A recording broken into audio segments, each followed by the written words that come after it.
In today's world of self-service, it's nice to know that there's still a place where you can sit back and relax. Bennett's Driveway Service, now at Snug, Lerner Valley and Sandy Bay.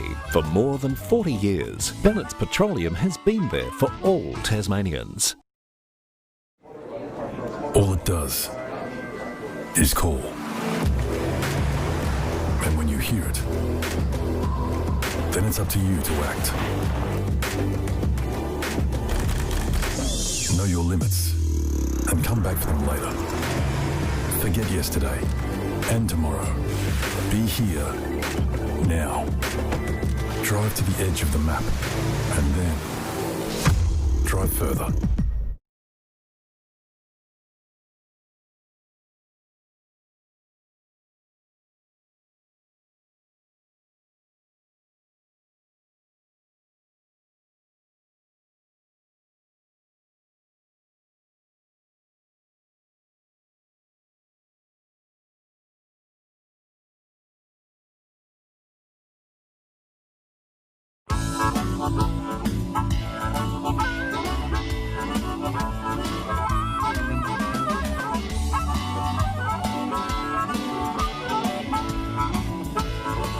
In today's world of self-service, it's nice to know that there's still a place where you can sit back and relax. Bennett's Driveway Service, now at Snug, Lerner Valley and Sandy Bay.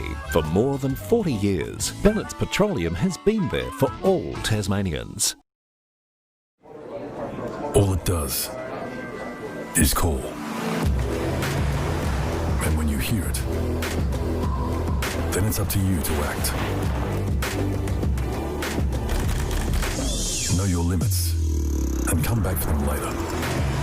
Forget yesterday and tomorrow. Be here now. Drive to the edge of the map and then drive further.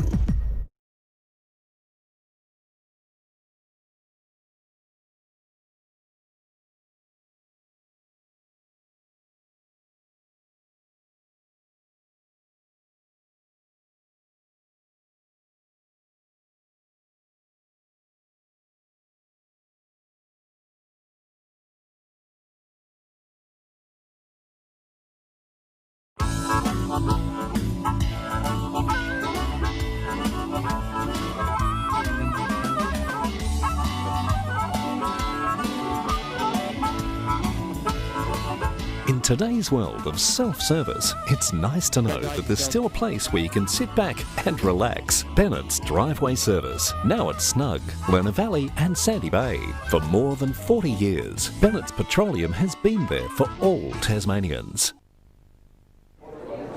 All it does is call.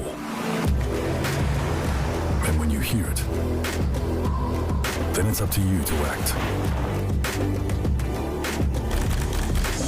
Know your limits and come back for them later. Forget yesterday and tomorrow. Be here now. Drive to the edge of the map and then drive further.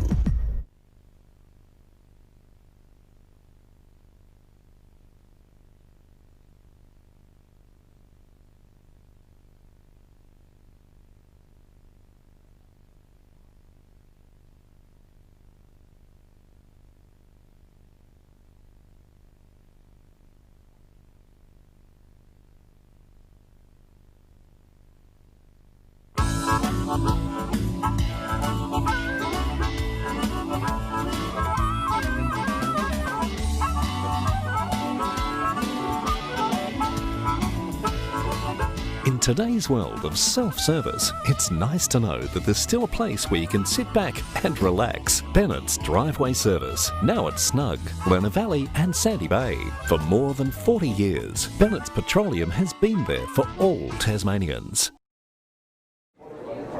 All it does is call. And when you hear it, then it's up to you to act. Know your limits and come back for them later. Forget yesterday and tomorrow. Be here now. Drive to the edge of the map and then drive further.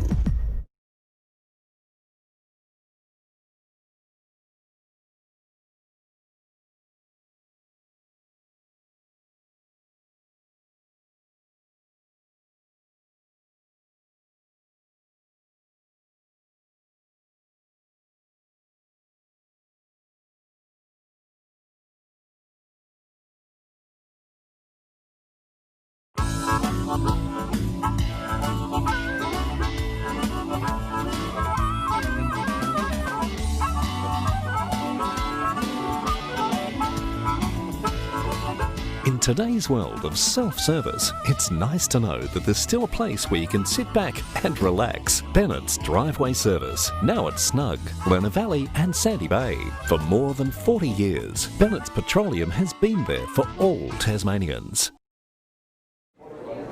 All it does is call.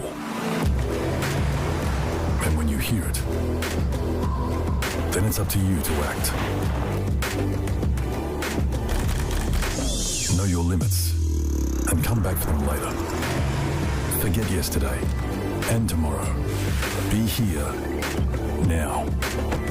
Drive to the edge of the map and then drive further.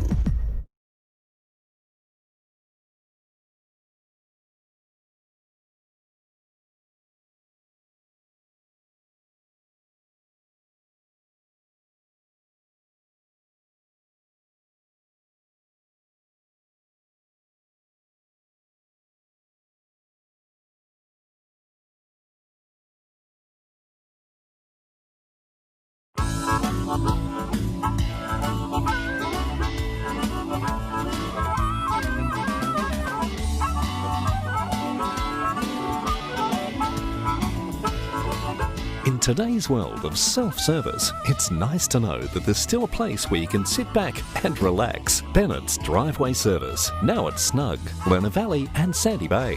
For more than 40 years, Bennett's Petroleum has been there for all Tasmanians. All it does is call. And when you hear it, then it's up to you to act. Know your limits and come back for them later.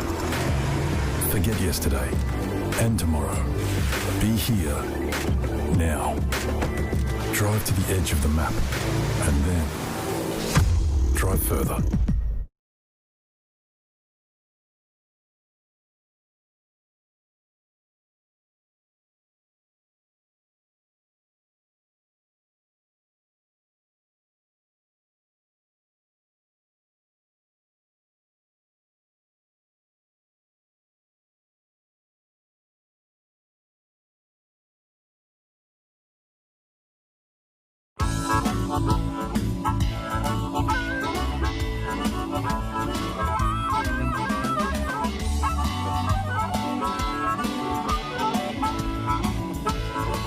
In today's world of self-service, it's nice to know that there's still a place where you can sit back and relax. Bennett's Driveway Service, now at Snug, Lerner Valley and Sandy Bay. For more than 40 years, Bennett's Petroleum has been there for all Tasmanians. All it does is call. And when you hear it, then it's up to you to act. Know your limits and come back for them later. Forget yesterday and tomorrow. Be here now. Drive to the edge of the map and then drive further.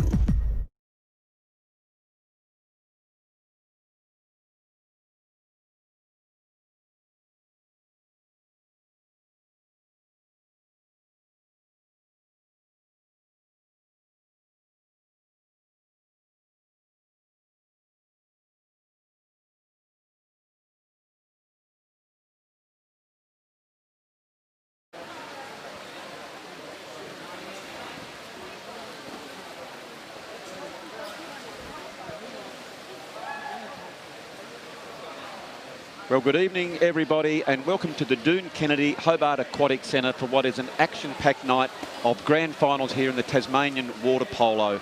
Already we've had some wonderful games in the youth divisions, and the games that have just finished in the boys, Sandy Bay victors in the under-18s 11-4, and a wonderful performance by the Honey Badgers in the young ladies under-18 division, 7-2, defeating Wet Magic. But it is all about the ladies final, and tonight the two combatants are Wet Magic, coached by the doyen of water polo, Johnny Whitehouse, and the Clarence team by Nathaniel Simmons. We're expecting tremendous performance. It's been anyone's game, I would have thought. I think Wet Magic are probably slightly favoured, but if we look at the past performances when they played, it's very, very even. So I'll be very interested to see how the young ladies go as we see them warming up. Very even contest. If we go over to the Wet Magic team, of course, the centre forward, Lily Zeman, she is an absolute powerhouse and a representative of Australia and has so far scored 42 goals in this season. Anne Pointner, she has scored 25, and Kate Pointner, the Pointer sisters there with 21, and Lara Wallace with 17. And of course, in goal is Amy Wallace, who has also represented Australian country team, and she'll be very, very hard to get that ball past. When we cross over and look at the team from the Eastern Shore, the Clarence girls, very even spread, but I am most impressed, and I've been admiring the great centre forward work of Sydney Hay. She's very tough. She loves a wrestle at centre forward. She's third in the goals with 27. And then from there, let's Ellie Muller, who was very much an elite junior swimmer, as well as Lauren Tordovic with 14 goals and 17 respectively. Georgina Brocklesby, she's had 14. Samantha Rickwood, 14, and Alice Sutton with 11. Of course, so far the season has been 9 games. Wet Magic of 8 wins and 1 loss, finishing top of the table with 25 points. And Clarence, they are 7 and 2.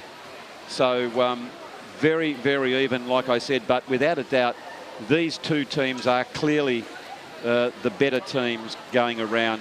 Third team, of course, was Honey Badgers. They had a record of 2 and 7, which culminated in 13 points. So last time they played, it was Clarence 8, Wet Magic 5. So that'll be giving Clarence a great deal of confidence and enthusiasm going forward. And we make special welcome to all our viewers who are watching us, of course, on the Duff TV website and also on the Water Polo website. It's fantastic to be bringing this game to you from the Doone Kennedy Hobart Aquatic Centre. I don't want it like outside, but it's about 44 degrees in here. We're sweating, but it's that's because of all the players are in their budgies and they just have to keep warm. They're finely tuned athletes and they're up for a very, very big game here at the Doone Kennedy Hobart Aquatic Centre. So my name is Andrew Silverfox Hopwood, and I'm joined by co-commentator Martin Duffy. And Duff, this is a game that we very much have looked forward to all week. We have, Andrew. We were here last year, of course, covered both games very well, I thought. Loved it, and really enjoyed the night. So looking forward to a big game here, or a couple of big games here tonight. Well, you and I came along last week, Duff, and had a look at the semi-finals, and it was very good wins. Of course, Clarence 10, Honey Badgers 4, and Wet Magic 14 to Sandy Bay 3. So as we just alluded to, Martin, they certainly are the two top teams. So the girls, as you'll see, going through their warm-ups. Wet Magic, as we said, we can see down there John Whitehouse is the coach, not only coaching the ladies team but also coaching the men's team as well. And for Clarence, Nathaniel Simmons is taking over the reins.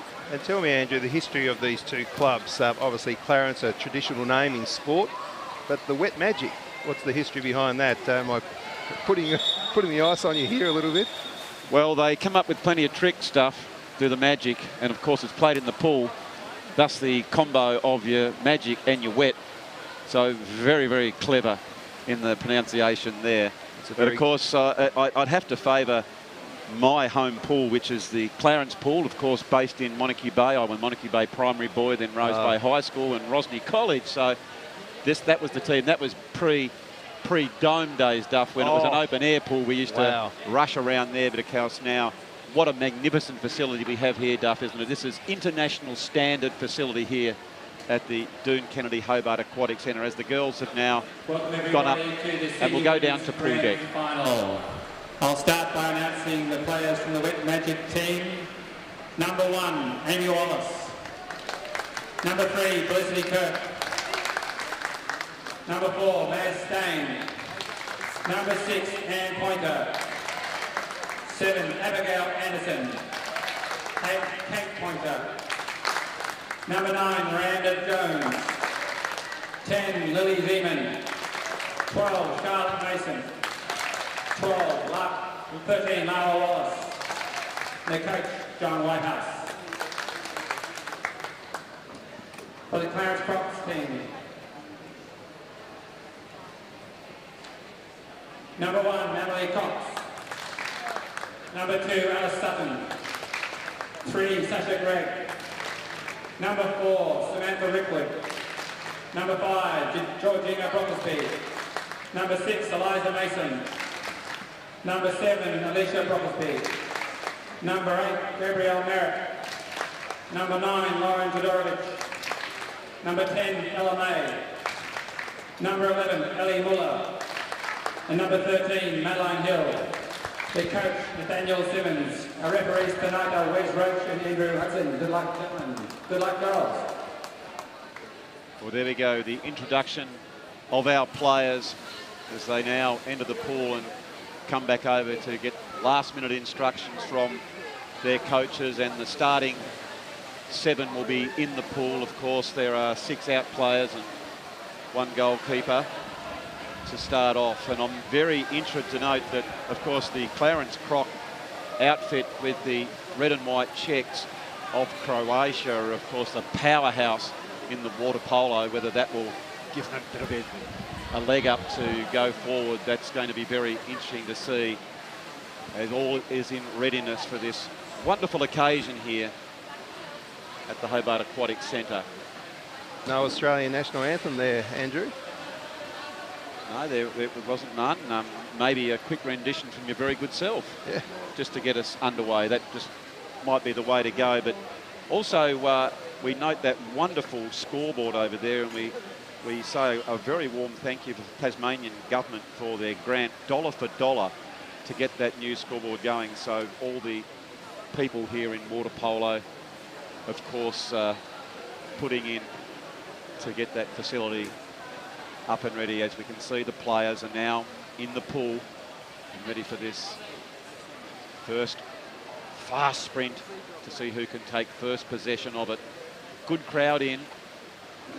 Of course, it's been unfortunate, Martin, that due to COVID, that there hasn't been allowed to be people in. It's good to see a few people. We know there are many, many watching, and they're looking forward to this telecast. So for all of them, now the game is underway. It's, of course, 4 quarters, 9 minutes in duration, as Wet Magic go up and ball is taken possession there by Kate Pointer. Further out to Abigail Anderson, just setting up their offensive lineup now. Throwing that ball there is Zeman. Of course, she's the young lady that they'll be really looking to give the ball to, and that's a powerful shot. As we said, Zeman has represented Australia and has 42 goals so far in this season. So a dominant force and a powerhouse in the water polo, as Brocklesby for the Crocs take possession. Good attack on the ball there by Pointer. She's right up in her face, and in fact it's a turnover. Wet Magic take possession now. You can see the attackers from the wing going up into position, those pointers. Again, it's another turnover. You can see the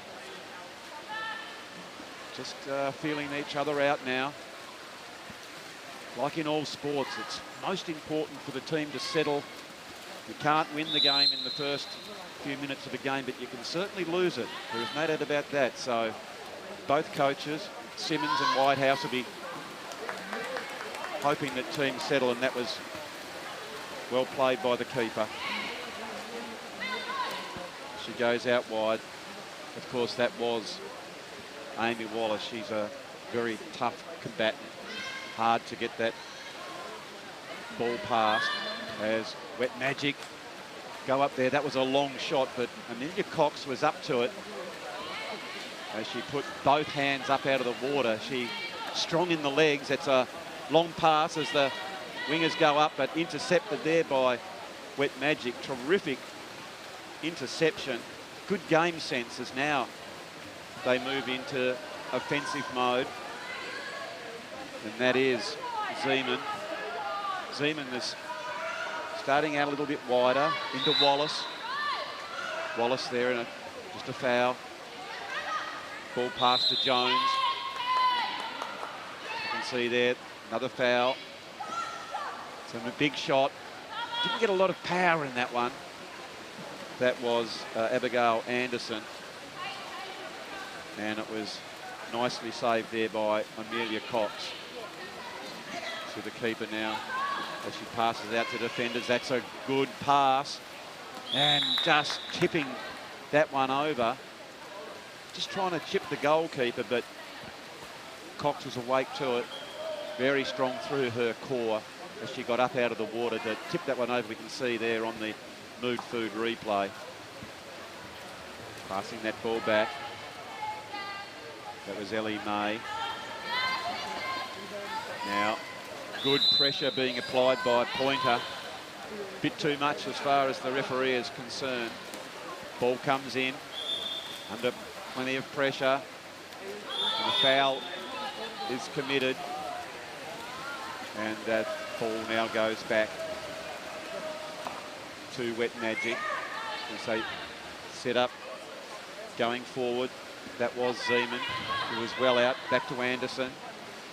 Anderson, short pass to Jones. Jones back into the middle. Wallace is setting up at that centre forward position. Close contest there on Zeman, and I'd imagine that's what would have been said by Coach Simmons, to really keep an eye on Zeman tonight, because if she gets off the leash with that powerful shot, she's very, very, very dangerous. So we can see now, with just checking that clock, we're halfway through that first quarter and no score yet. As we said in the last few times, it was an 8-5 game. On that particular occasion, it was Clarence. So very, very tight in defence. Whistle on play. So that, although across the line, that doesn't count. You can see there, as quickly going, transitioning from defence into attack, Magic. Nice pass. This is dangerous. Looked a little bit better, but intercepting there was Rickwood. She saw that ball was coming over the back to the forward going there. Cut the danger off and did a very, very nice job. Just holding that ball up now are the Crocs, but another turnover. So well played by Magic, and here is a big chance, and it's gone very close. Thought it might have been all but over as Wallace goes back. She just tries to chip, and over the top. Tremendous defensive work there by Amelia Cox. Golden opportunity, Andrew, if you ask me. Certainly was, Duff. And we see here on the Mood Food replay, because of that previous shot, Duff, that was the powerful low one. Cox was good enough to block it. Thus the reason why the chip came in. So magnificent goalkeeping there by the Crocs. You can see there, just to her left side. What I was most impressed with, her strong legs to get herself out of the water, is now there's a little bit more pressure being applied as Wet Magic are in attack. Shot clock goes down to 12.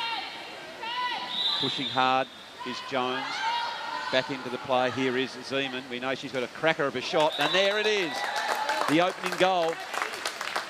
And it does go to Lily Zeman, a young lady who throughout the regular season has got 42, so that goes up to 43 for her.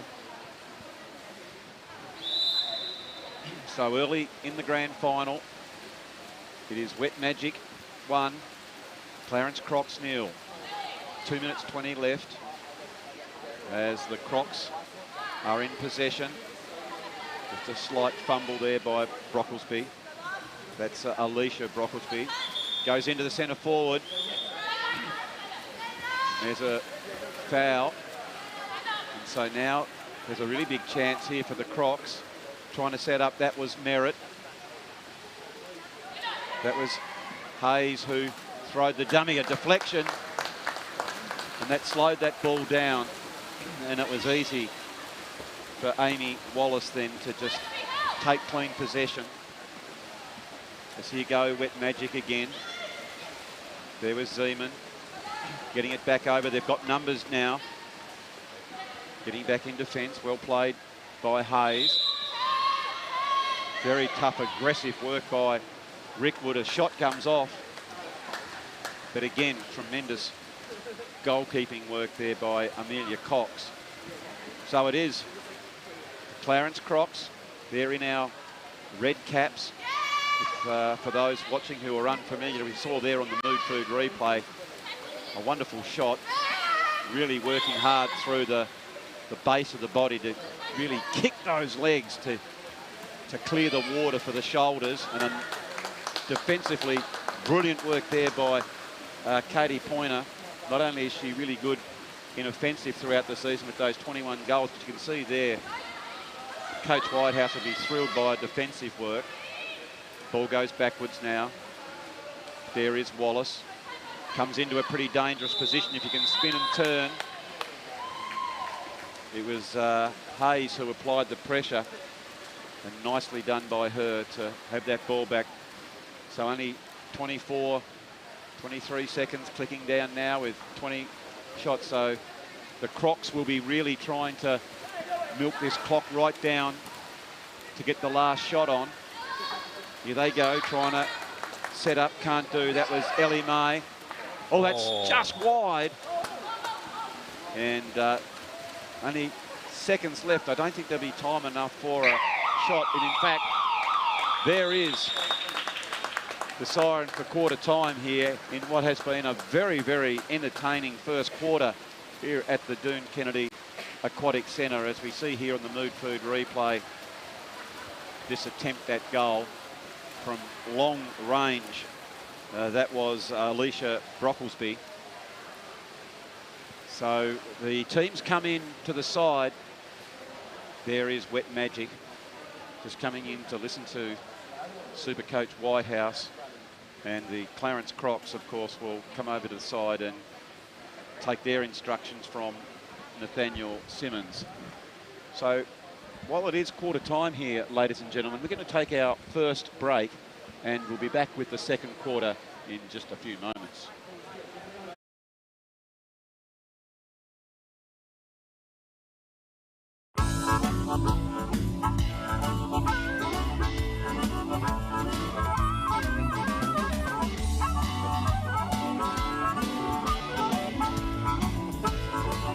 In today's world of self-service, it's nice to know that there's still a place where you can sit back and relax. Bennett's Driveway Service, now at Snug, Lerner Valley and Sandy Bay. For more than 40 years, Bennett's Petroleum has been there for all Tasmanians.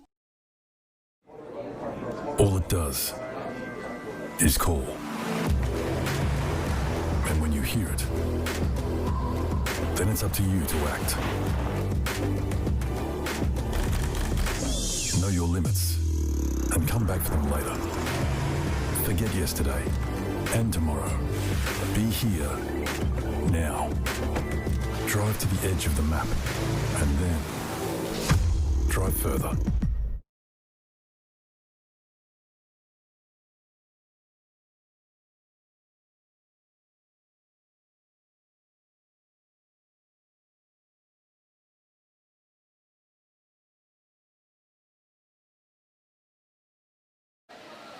So welcome back to the Doone Kennedy Hobart Aquatic Centre for the grand final evening of the Tasmanian water polo season, culminating in what was a very exciting year. We had 9 games, and it all comes down to this, as we said. Wet Magic, of course, with the 8 wins. Clarence Crocs with the 7. So very, very even 2 teams, and without a doubt, the 2 better teams throughout the year have made the grand final, and congratulations to them and their charges in what has been a very, very challenging year. It is the Crocs who, in the red caps, take possession. You can see really being pushed out. I like the defensive setup here of Wet Magic. They're forcing Clarence very, very wide, which is a good ploy by Coach Whitehouse. They're looking for those quick breaks, but Wet Magic have been awake to that so far as they do now go into attack, and that is Lily Zeman, the young lady, of course, who scored that opening goal and the only goal for the game so far. Long shot there by Kate Pointner. Couldn't quite get the accuracy, but I think it was worthwhile just trying to test Amelia Cox out. You can see here on the Mood Food replay, that very long shot, first time spin, as there's been a turnover. So here come Wet Magic in their white hat. Zeman pushing hard, very determined player. Looking back further around, can't get that shot. That's a gripping shot from long distance. Look forward to seeing that one on the Mood Food replay. I think that was Kate Pointer who has put that one through. Really made something out of nothing. She really saw that defensively she was given that extra distance. You can see here she was only given that little bit of extra space, and she took full advantage with that long range shot, and that gives Wet Magic a 2-goal buffer here in the second quarter of the grand final. You are watching the Tasmanian Women's Grand Final, the Open Division, as very, very ambitious shot there by Alicia Brocklesby, missing that target. And that's what happens with applied pressure, so well done, as the Crocs really push up hard, as that was Zeman. Passes off now to Wallace. Infringement, just a minor foul. There is a lob shot. It's just gone over the top. And so there's a turnover, so the possession now goes back to the Crocs as Clarence now pass that ball into position. Again, probably have to work that little bit harder. Their wings need to probably push up a little bit. They were a bit deep into defensive area, and Wet Magic, you can see on the transition, they're doing very nicely from defence into offence and getting on the goal side too, quite often than not. And that's really applying the pressure here against the Crocs, as there is a shot. It just goes off the bar and almost goes in, and mopping that one up is Zeman in the right place at the right time, and that's Lily Zeman's second goal as she slotted that one home from about a metre out, as we watch here on the Mood Food replay. It was just her intensity around the ball that I was impressed with here. Look, she had an opposition there, but her want for the ball was just supreme, as Alicia Brocklesby thought that she had that extra metre, but it was the determined Zeman who went for the ball and made it her own, as Kate Pointner now gets that ball back into Zeman. Zeman with that offensive foul now, and the ball comes to Hayes. Hayes, of course, is the leading goal scorer for Clarence. Loves a wrestle at centre forward. She's been doing most of her work in the defensive half of the pool so far tonight, as Clarence have probably just struggled slightly on the offensive side of their game, and they really have had the pressure applied to them by Wet Magic so far in this game. With halfway through the second half, as that shot was nicely blocked there by Amelia Cox. She was able to get well out of the water with both hands up. Comes back to Sasha Gregg. Greg looking for Ellie May now. May really being hassled, as you can see. Hasn't got time to turn. As she's leaning back, and that is an offensive foul. And that was a lot of frustration there by Ellie May. Well, the game's slipping away already, isn't it, from Clarence? Yeah, just a little bit of panic, I think, Andrew. It's just their transition work, Duff, hasn't been as good as Wet Magic, has it? They're just not working hard enough. Yeah, the Magic seem to get the ball down the other end very quickly. They certainly have been so far, as we can see here, high out of the water. That is Lara Wallace. Gets the ball back. Here is another opportunity, and that's Anne Pointer there, who has slipped that one through for a goal. And this has been a strength so far for Wet Magic, the sharing of the goals. And the three young ladies that have got most of, well, all of the goals really, when you look at it, Lily Zeman 42, Kate and Anne Pointer 21 and 25 apiece. And so far it is Anne Pointer, Kate Pointer with a single, and Lily Zeman with the two that culminates at the moment with Wet Magic with a lead of 4-0. Full of confidence now, look at them. Well, they are there. They're being very, very aggressive, not only over the ball, but with their swimming hard into attack. And nice work there by Felicity Kirk with that shot. But Amelia Cox was a wake-up to that one. And she made a really big body. That's the key in goalkeeping in water polo, is making the body as big as possible, getting up out of the water at the correct time and getting that arm span out to block the ball coming in at goal. As only 7 seconds left, and nicely blocked. So far a clean sheet to Amy Wallace. We always knew she's very, very hard to get a goal past, as they're going into attack again. Here's an opportunity for Clarence with 1.5 minutes left on the clock. Aggressive from behind, so that'll be a foul, which that ball goes back to Clarence. Here's their best shot so far, as it's just gone a little bit too high. That was Samantha Rickwood. She's got a good sense for goals. She's scored 14 so far in the season. I'm interested to hear your thoughts in a minute, Duff, on any of these young ladies who you think can go on to further representation for the Stingers, playing for the national team. So now ball is with Wet Magic. Nice pass out to Zeman, intercepted. 40-odd seconds left on the clock. Here come Wet Magic. Pass back into Zeman. Foul on her. That's more her traditional position at centre forward. There inside the hole. Now it comes back to Zeman. You can see 2-on-1. That's probably what I was more expecting.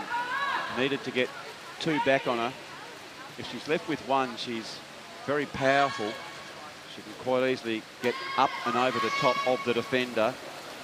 As here's a big chance for the Crocs, that Sasha Gregg goes in towards the goals.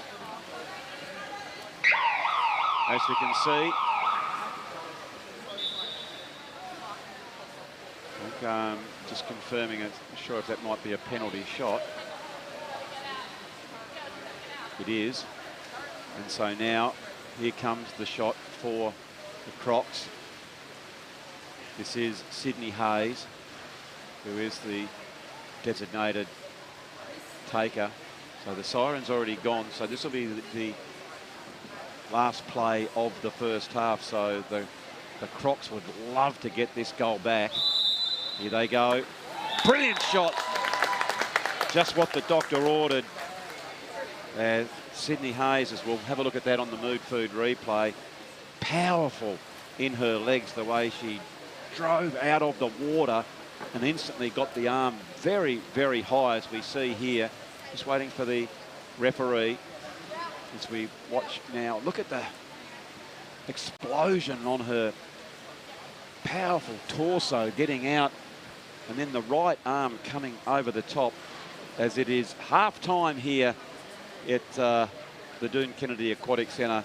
Wet Magic 4, Clarence 1, and that has really breathed a lot of life and interest into this game. So it is now an opportunity to have our second break here from the Aquatic Centre, and we'll be back with all the second half very shortly.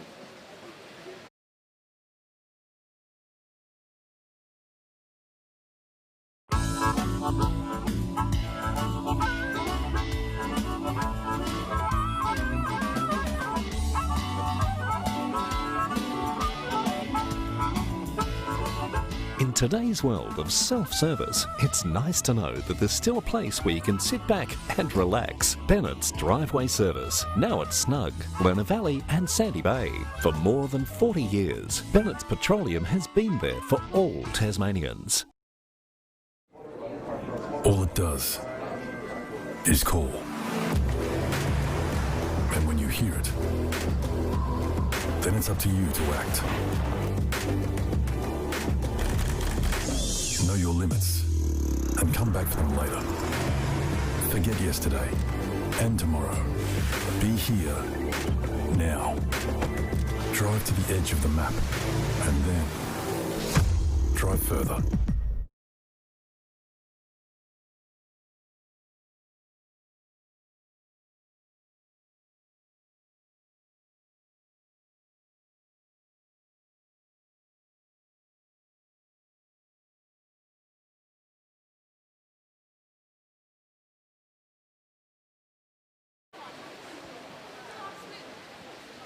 So we are back here at the Doone Kennedy Hobart Aquatic Centre, and we have a major announcement just to start the second half, and is a humble apologies from the rookie commentator here at the major headquarters. Is Emily Cox, who is the goalkeeper, not her sister Amelia Cox. So it is right.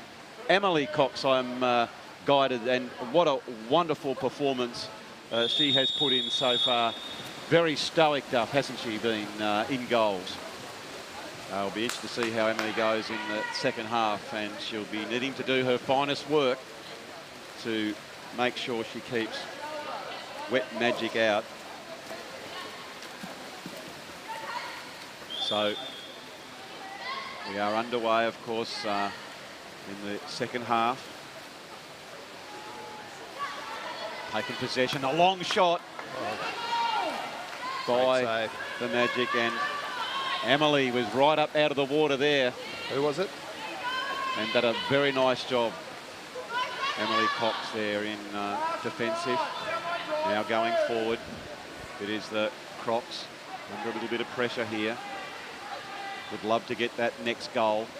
With that penalty, it got them certainly back into the game, and that's a tough infringement across the brow.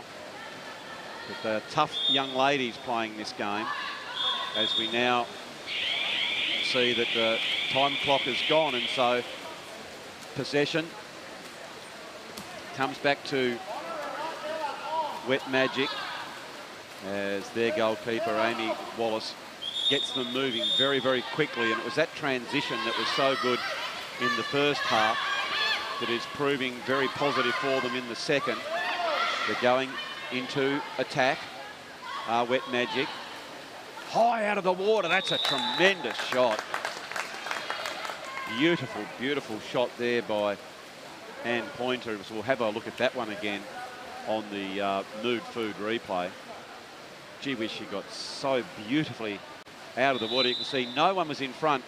Loose defensive work there. And Pointer took full advantage. We just checked the Jackson Motor Car Company scoreboard, which tells us that Wet Magic have moved on to 5 goals to Clarence 1. I really thought with that penalty, we can't say much later, it was the last action in the first half where they got that goal. Might have given them that little bit of confidence, and I'm sure that's what Coach Simmons was trying to tell them. Is here's a chance for Wallace. Chopped off in defence, coming across there with the Crocs. So they do take possession to Wet Magic, trying to get that one into Zeman. Zeman battling hard. That's a tough position to play. You'll come out of there with bruises and cuts. You can see now a bit of space in front. Shimmying very high at a deflection. But that's a very, very nice shot. And that is the third goal now to Anne Pointer. And I dare say, Andrew, that's the first nail in the coffin. Yeah, look, at the moment, Duff, it is Wet Magic looking very much winners at the moment, aren't they? They are playing a very good brand of water polo here at the Doone Kennedy Aquatic Centre here in Hobart. It's a very pleasant night, but very warm conditions, of course, here inside the big dome as that ball comes in, as they are attacking there were Clarence, dispossessed. And at the moment, you can see here that last shot. It was just the defence. It gave Pointer plenty of time to get that free range shot, which they really have to work harder to press up. That was much better play there by Alicia Brocklesby. Well played by her. And here's where they need the really quick break as Merritt takes possession. Merritt gets it back over to Alicia Brocklesby. Tries to find Hayes. Hayes has been slightly ineffectual tonight. It's just that really close checking by Wet Magic there.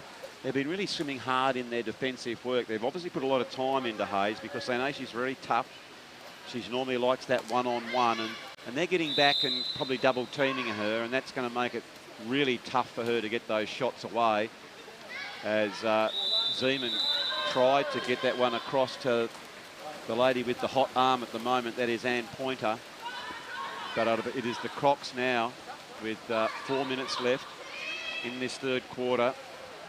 Desperately need the next 2 goals to give them some confidence going into the last quarter to keep the opposition scoreless. Otherwise, the game will just be slightly drifting away from them. As Wet Magic can again see, look at them, they just haven't stopped swimming so hard. And that's the key so far. And that's probably just been the difference in the two teams so far. As we said last time out on the 23rd of October, it was Clarence 8, Wet Magic 5. But so far in the big game, it is Wet Magic with a very nice lead. Look at this 6 defense. to 1. Look at this defence, Andrew. Yeah, again, that's the powerful play there, Duff, by Anne Pointer. They just seem to be more powerful. Are they older girls, do you think, or what's the age group here? I think your old principal from Moraine Grammar. I know he was a hard task master. He was vice principal. Vice principal. I think didn't he go on to get the top job, Duff? Oh, not when I was there. Yeah, but he was a great mentor to, especially, I mean, to your very good self. I mean, he helped you in your sporting career. So he's a very good mentor. And in fact, not only is Johnny Whitehouse coaching the ladies team in the final tonight, but also taking on the men in the next game. So don't go anywhere. This is a very exciting game, and we know Clarence have that never give up attitude. So they'll fight out right to that last minute, but it is Wet Magic going up the pool. There is Kirk, Felicity Kirk. Well done there by Emily Cox in goal. She's just looking now to try and set up an offensive work as Alicia Brocklesby. With the two Brocklesbys, that's Georgina, number 5, who scored the 14 goals, and Alicia, number 7, as there is the keeper. Hasn't had to do a great deal, but everything she's done so far, Amy Wallace, has been with aplomb. She's a very hard keeper to get one past, as Sasha Gregg had the arm over the top. And she drew the foul as she's coming from the pool. It's an opportunity for Magic. As there, with that extra player, the Crocs will have to work that little bit harder. the shaping, it goes back, and there is a goal. Lovely, lovely shot. Well worked. And I think that again was Anne Pointer, as we'll have a look on the Mood Food replay. They worked that extra player. You can see they were on the left-hand side, and it was a really quick shot, but more effectively it was a great ball skills. So as we check the Jackson Motor Car Company scoreboard with only 50 seconds left, it is Wet Magic 7 leading Clarence 1. So it is Clarence in possession of the ball, needing to pull something out of the bag. Dare I see it with the opposition name. They do need some magic themselves as the ball comes in. That's a hard ask there for Georgina Brocklesby. As soon as that ball came in, it was probably a slow transition. It gave the Wet Magic plenty of chance, and you can see here that's a very quick break. Oh, it's a repeated pattern, isn't it? Oh, very much so, Duff, and that's Anne Pointer, who is just having a day out. That's her 5th goal so far tonight, and an optimistic shot as the siren goes for 3/4 time here in the ladies division final at the Doone Hobart Aquatic Centre. As we see here on the Mood Food replay, that quick transition. Beautiful work there by Anne Pointer, who has the 5 goals. It is Lily Zeman who has 2. Kate Pointer has the 1. As the teams come in to get their last minute drinks, as we'll take our last break here in the ladies' final. We'll be back with the last quarter in just a few moments.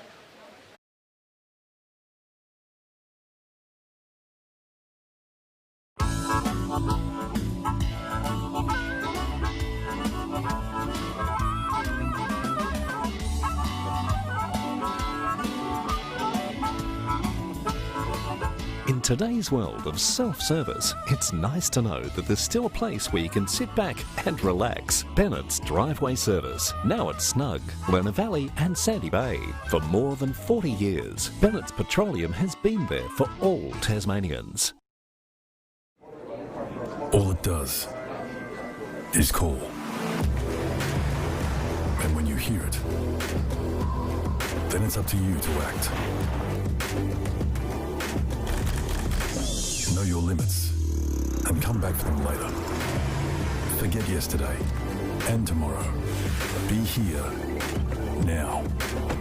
Drive to the edge of the map and then drive further.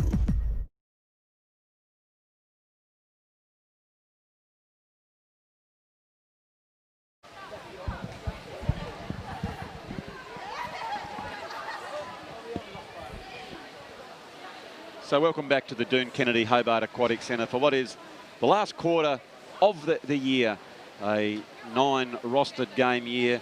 And as we alluded to, it was Wet Magic who finished on top with 8 wins and 1 loss on 25 points. Clarence second with 7 and 2 on 23.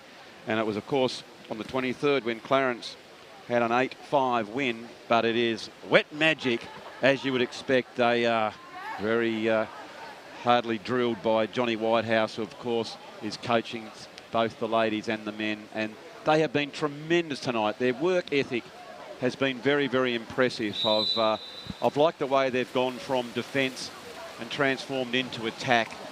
And they've done a very nice job. If we can see the speed there of Zeman, came in hard and took clean possession of the ball. They're certainly not lying down. They want to finish this season. But here come Clarence. As I said, they have that never die attitude. As there is Hayes, no nonsense player. She'll go in hard as she goes to get the ball, and well played. Sydney Hayes goes over the top. Second goal to her and second goal to Clarence. Well, with only 30 seconds in, has that given them a bit of a lift? Some belief to come back in this game. It's a long way back from here as we check the Jackson Motor Car Company scoreboard. It says Wet Magic 8 to Clarence to 2, but You never know. If you get another quick one, it'll build belief, and a little bit of doubt would come into the Magic. As we know, Clarence do normally finish pretty well, but as Wet Magic take possession, that was Zeman who gets the ball out to Abigail Anderson, trying to set up now in good position. It is Mason. Big cheerio, I believe, too, to Charlotte Mason's mum, Sam. I know she's a hard-working educator, a teacher in southern Tasmania. Our cheerios go out to you as here come the Crocs. That's a powerful shot and straight in the mush of the keeper, taking that one for the team. Oh. Brilliant defensive work. That's Well, we know she's hard to get past. That's Amy Wallace at her absolute best. Do you think that would hurt, Andrew? Oh, well, a normal person, Duff, but she's an iron lady of water polo. As I said, she's represented the Australian country team, and who knows if she can go on to higher honours for the Stingers. As that was wonderful. She just puts her body on the line every week, as it is Wet Magic now through Charlotte Mason, who got it across to Abigail Anderson with that shot, but beautiful block there by Greg. And so here go Clarence, getting it out to their wing, and it is Merritt who takes possession. They need to be quick on this transition. No time getting it in here. Quick shot may be needed.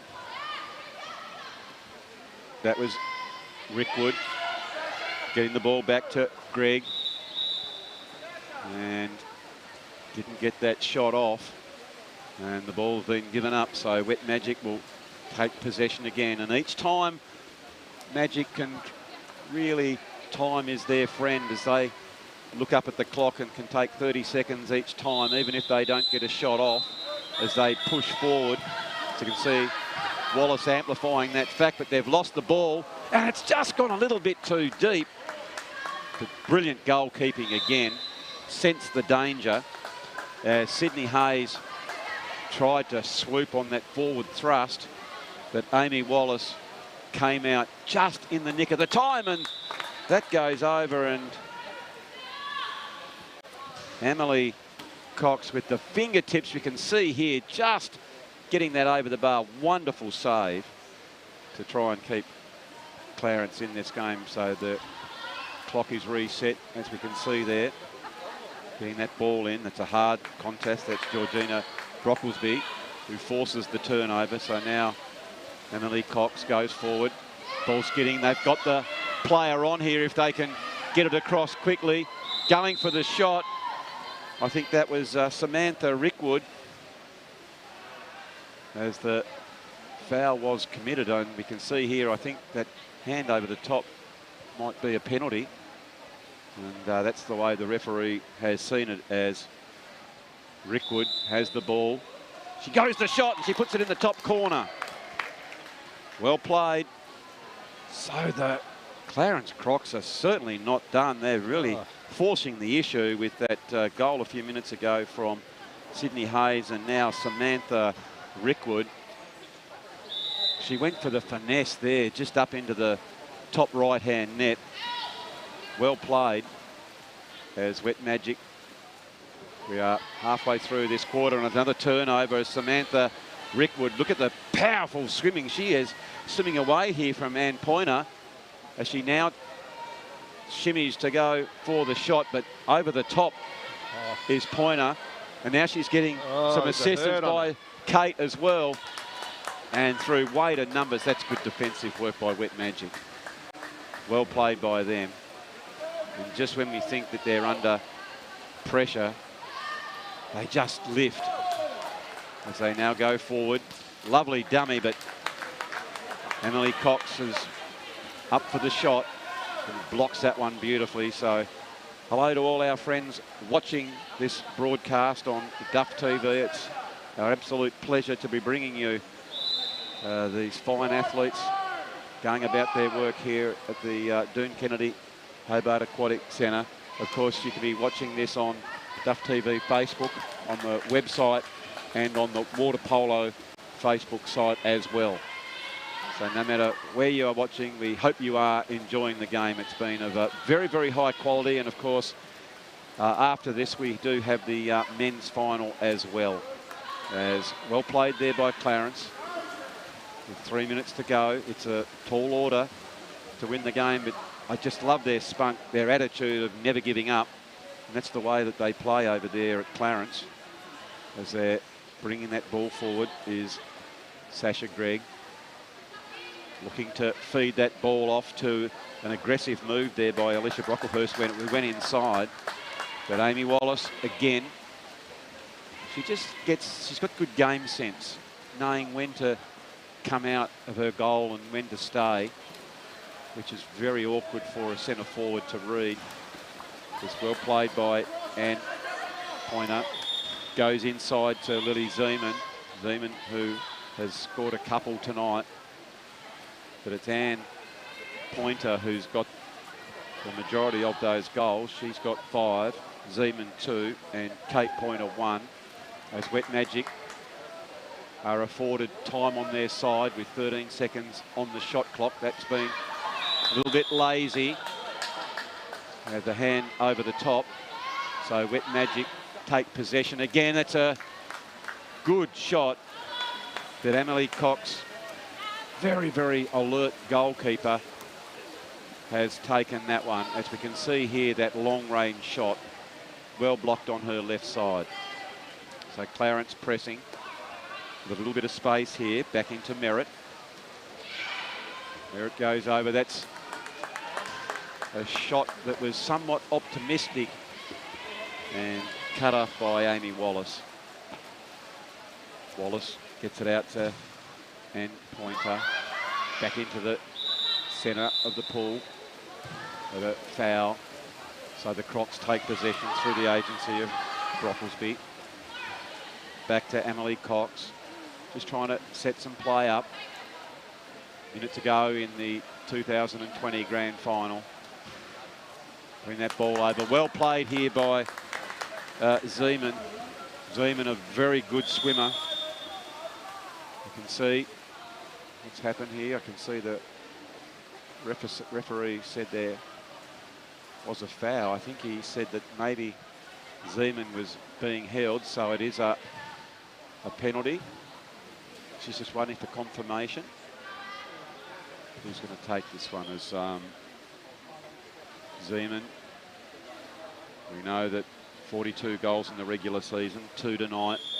Very familiar territory for her. She gets up and well defended, brilliantly defended there by Emily Cox, but unfortunately through weight of numbers, the girls following that one up have put that one in the roof of the net. As we watch on the Mood Food replay, I wasn't quite sure who got that goal. We can see here, just came over the top. It was, in fact, Zeman.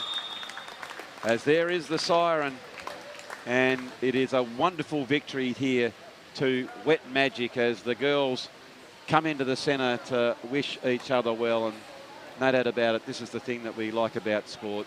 You go out there, you play your hardest, and then the two combatants come in and face off and wish each other well. So tonight, it was Wet Magic. They were tremendous in their transition from defence into attack. They really swam hard. And for the victors, it was Anne Pointer who got 6 goals. Let me see, 5 goals.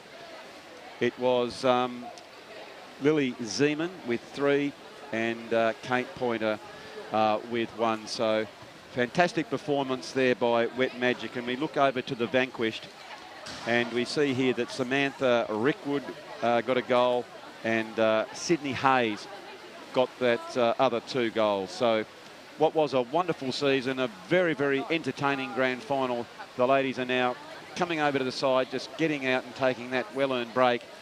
And we'll have the presentations in just a few moments. But Martin, that was a wonderful game of water polo. Yeah, really enjoyed that, Andrew, and a spirited effort there by Clarence to come back, because what was the score at half-time? 6-1, 5-1, was it? Yeah, no, they had a very, very good second half, didn't they? Especially that last quarter, when a lot of teams might have just sort of dropped off, but they really went right to the final siren, as we can see there. One of the young ladies got a little bit of ice on the old hooter there. It's a tough sport, Duff. It is. It's a very tough sport. You've played it, Andrew. Oh, yes, at the very high level of high school water polo. I can't say, but both my sons had a good go at it. Max, my eldest, went away playing for Tasmania in the national championships, and I think my other son, Henry, he gave it away because he was too tall and he put his feet down on the bottom of the pool and got out of there, Duff. But they both enjoyed it, really loved the caper, and it's a good sport. Great sport. Great fitness. You've got to be very fit as we now cross down to pool deck for the announcer. At 9 to 3. Ladies, could you please come over to the score table for the medal presentation. Presenting the medals tonight, like member Sue Saunders.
Well done, Andrew.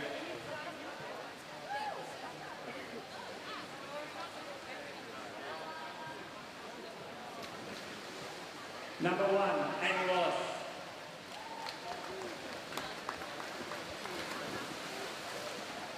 Number 3, Felicity Kirk.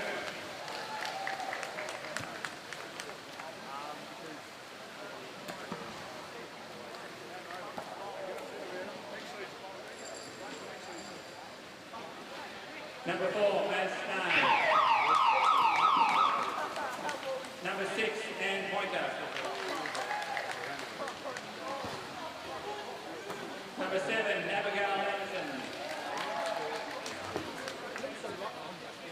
Number 8, Catherine Walker. Number 9, Miranda Jones.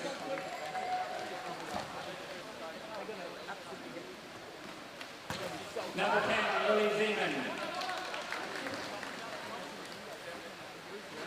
Number 12, Charlotte Mason. Number 13, Lara Wallace.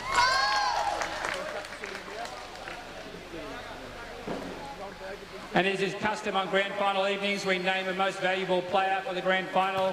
That award will go to Lily Zeman at the end of the year function. Well, congratulations, Lily. Congratulations.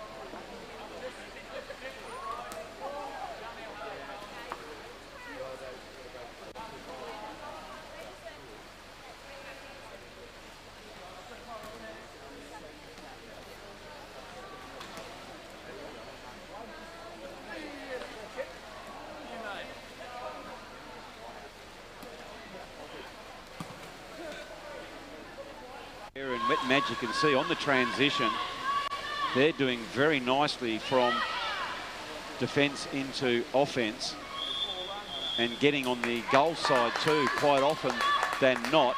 And that's really applying the pressure here against the Crocs. As there is a shot, it just goes off the bar and almost goes in, and mopping that one up is Zeman in the right place at the right time, and that's Lily Zeman's second goal. You seem to get the ball down the other end very quickly. They certainly have been so far, as we can see here, high out of the water. That is Lara Wallace gets the ball back. Here is another opportunity, and that's Anne Pointer there, who has slipped that one through for a goal to attack again.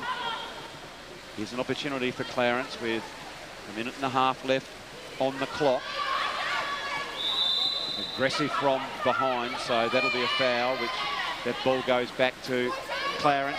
Here's their best shot so far, as it's just gone a little bit too high. Crocs.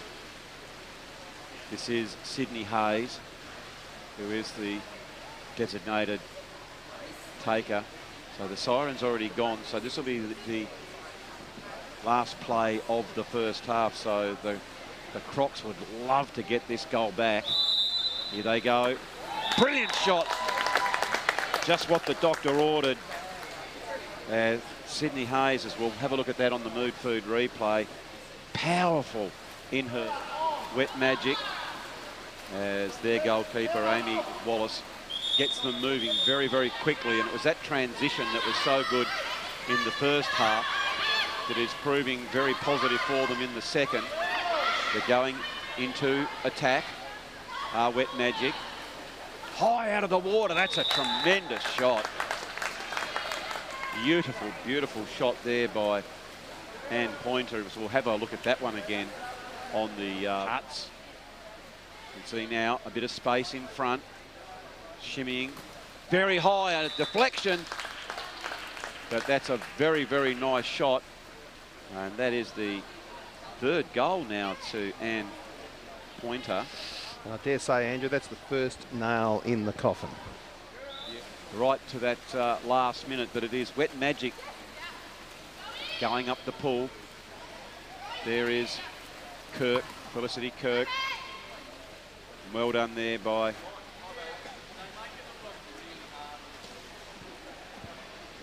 well, a very warm good evening to you all, to the Hobart Aquatic Centre for the grand final evening. It is the men's final, and there are the big fellas going about their work, warming up. It is the Sandy Bay Seagulls versus Wet Magic in the big grand final. I'm Andrew Hopwood, and I'm very, very pleased to be joined in co-commentary by Tom Franks. Welcome on board, Tom.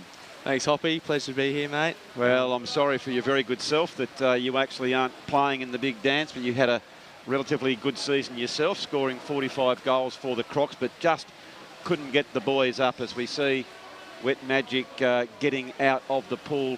But I'm very, very interested, as we can see them. What can you tell us about Wet Magic? Yeah, well, I am quite disappointed about last week. However, Wet Magic, compared to Sandy Bay, I believe are a much more experienced team. Got a few players a lot older compared to the Sandy Bay boys. However, they've all played together, well, a couple of them, for I'd say 8 to 10 years, both the White House boys and the Beer boys. Yes. As well as a lot of players have played in the Australian country comp. Jamie Welsh, one of the best goalies I've ever seen, I reckon. Local product from down Lauderdale way. Exactly right. He's an absolute star. However, I think it's going to be a bit of a tight match with the extended pool. Sandy Bay are probably stronger swimmers, but my bet's about Wet Magic, 3 or 4 goals, I reckon. All right, Tommy, we'll just take a break and we'll have the introduction of the players. Number 4, Patrick Betts. Number 5, Ned Whitehouse. Number 6, Alex Smith. Number 7, Simethu Methu. Number 8, Leighton Beer. Number 9, Edward Gillian. Number 10, Shay Bennett. Number 11, Eddie Wilkes. Number 12, Sajib Rao. And number 13, Jamie Walsh. For Sandy Bay, number 1, Harry Fisher. Number 2, Hunter Wright. Number 3, Theo Ives. Number 4, Andrew Hudson. Number 5, William Watts. Number 6, Josh Wiley. Number 7, Julian Hudson. Number 8, Fraser Brumby. Number 9, Thomas Wilkins. Number 10, Callan Wright. Number 11, Jack Stevenson. Number 12, Mitchell Barnett. Number 13, Scott Wilson.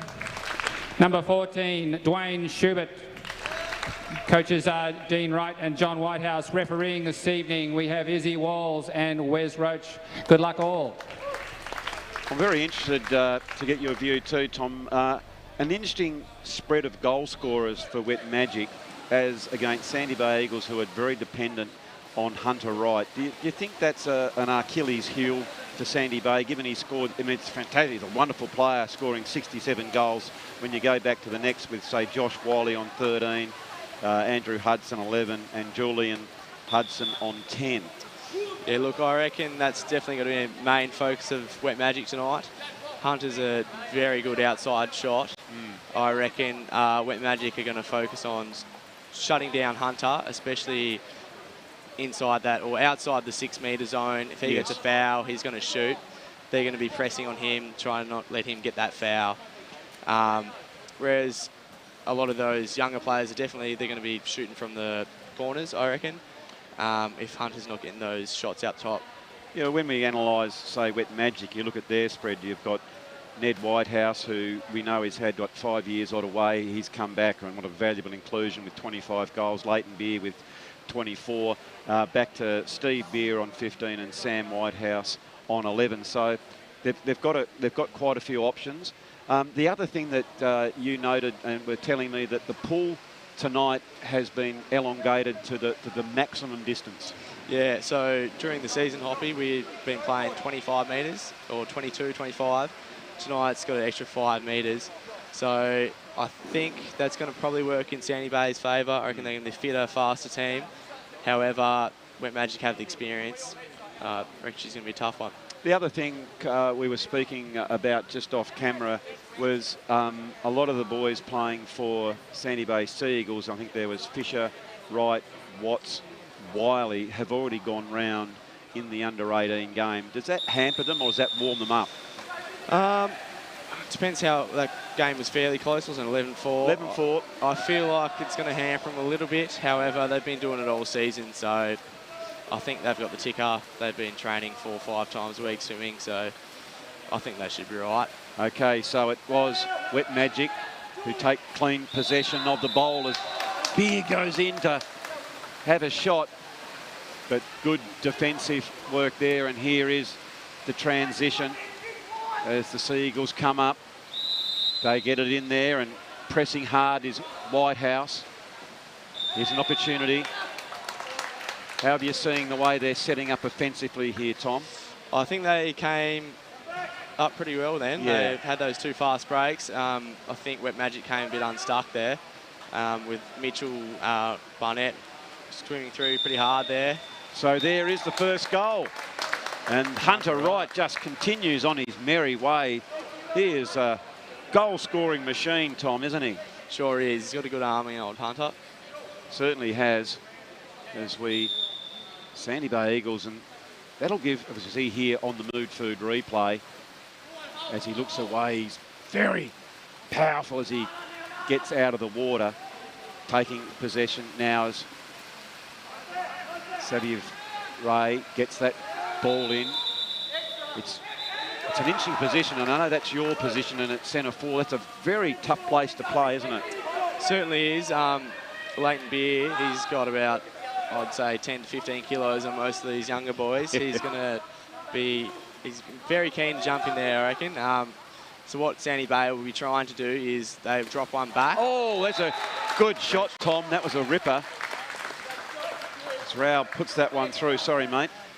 Just saying, Sandy Bay are going to be dropping one back. So as they set up in the mushroom, they'll be dropping a person back to sort of sit in front of Leighton and try and not let that pass come in. Yep. Or if it does come in quickly, they're going to be jumping back and stealing that ball. Yep.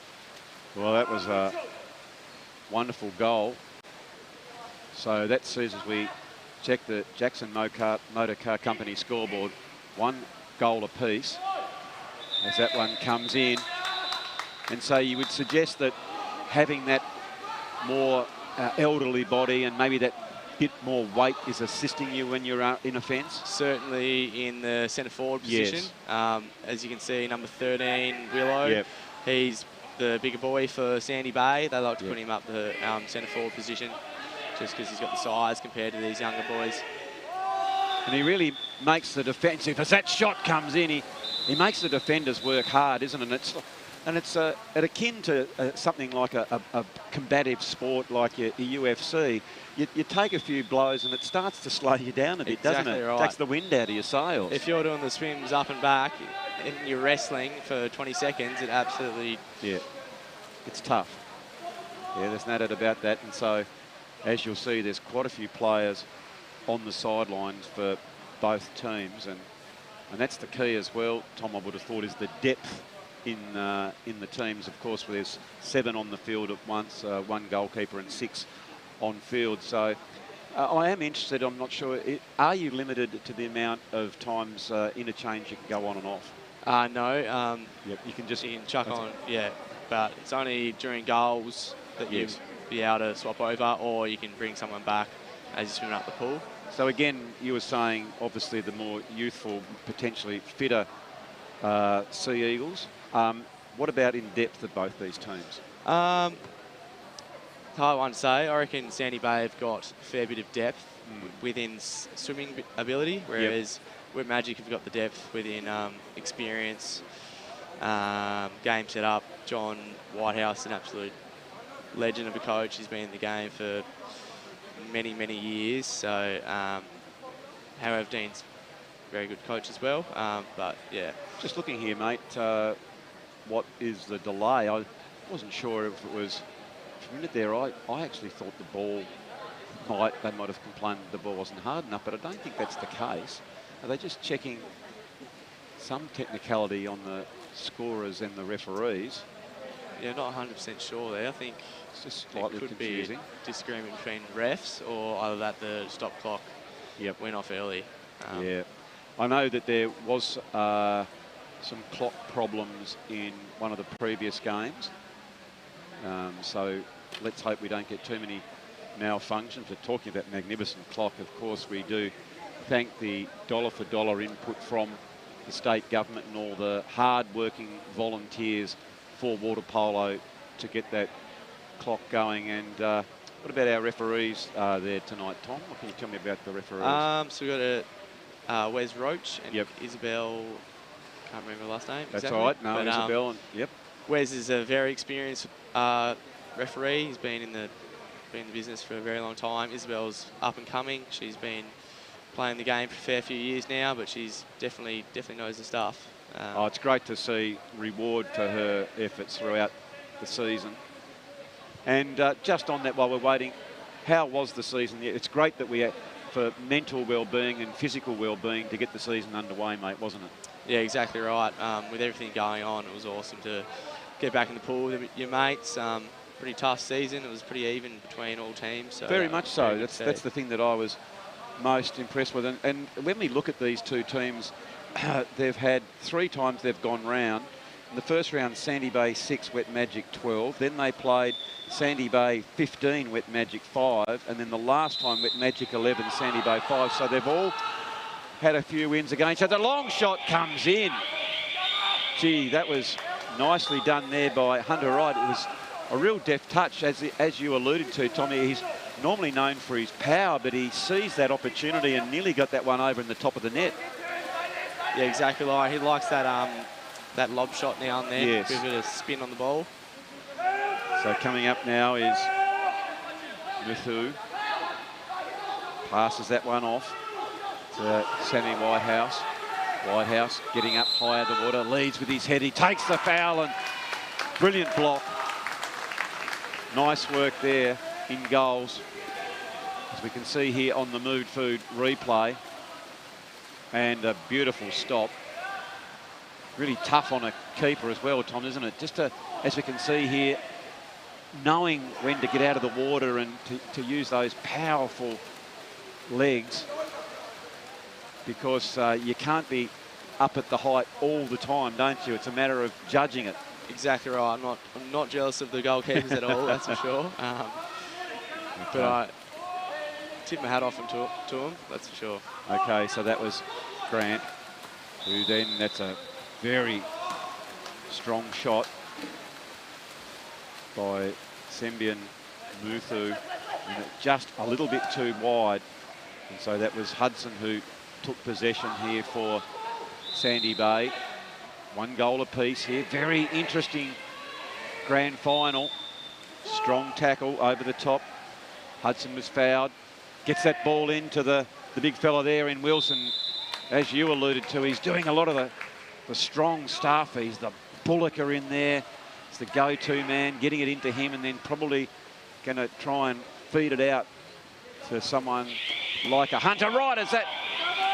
Because the thing is, Tom, they might know that, you know, Hunter's the person they're going to go to, but knowing to and still being able to stop him's the second thing, isn't it? Exactly right. You can see then that even how they were playing on him, he's still got the shot away, so I think that's going to happen a few times in this game. Is it that on those times you really push up in his face even more? You can't give him any distance whatsoever? If I was playing the game, I'd be on him and I would not let the ball get into him. Yes. If he gets the ball and gets the foul, you've got to move that metre back, which gives him the opportunity to shot. Gee whiz, talking of shots, that was very, very close. Fortunate for the Eagles. We saw there on the Mood Food replay, that one skidded in by Semyon Muthu. A very powerful shot. And now taking possession, long ball coming out. Here's a big opportunity as Grant gets it over to Whitehouse. Sam, as he just goes straight in and puts that one in, but it was a foul. Aggressive play there by Whitehouse. He goes straight in. You can see here the left arm, Tom, across the chops of the keeper. Just the ball under there, unfortunately for Sam there, but it's a close one.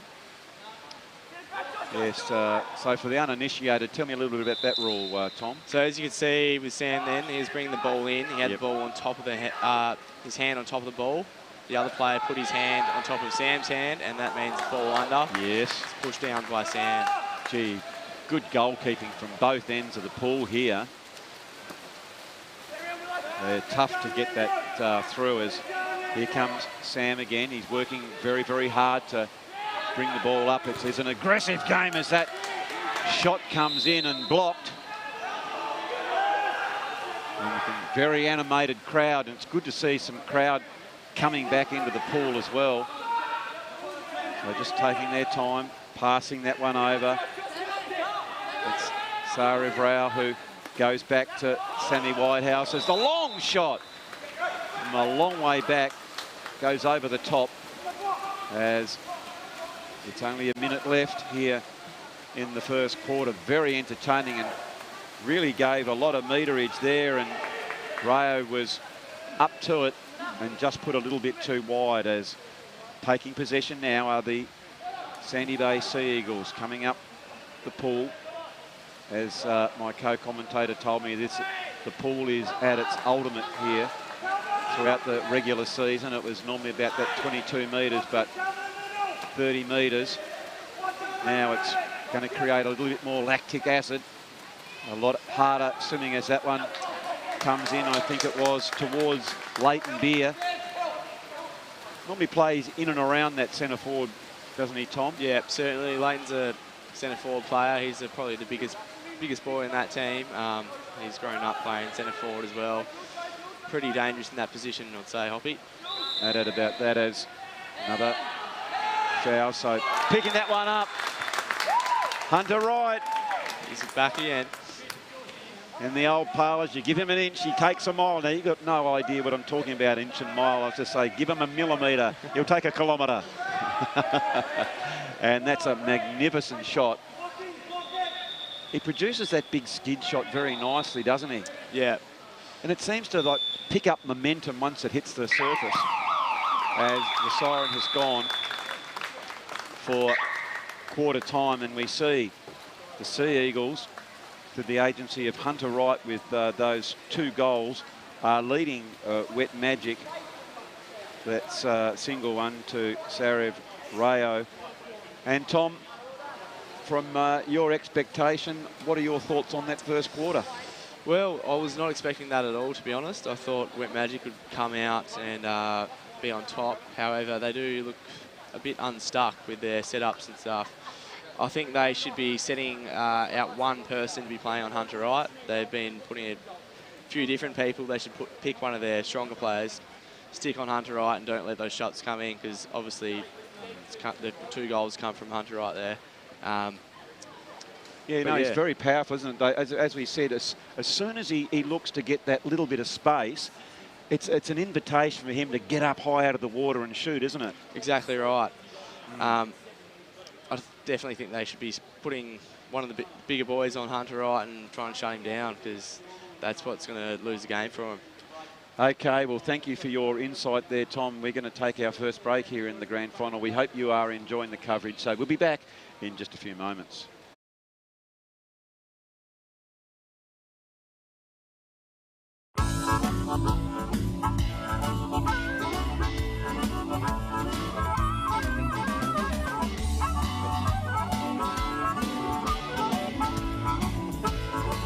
In today's world of self-service, it's nice to know that there's still a place where you can sit back and relax. Bennett's Driveway Service, now at Snug, Lerner Valley and Sandy Bay.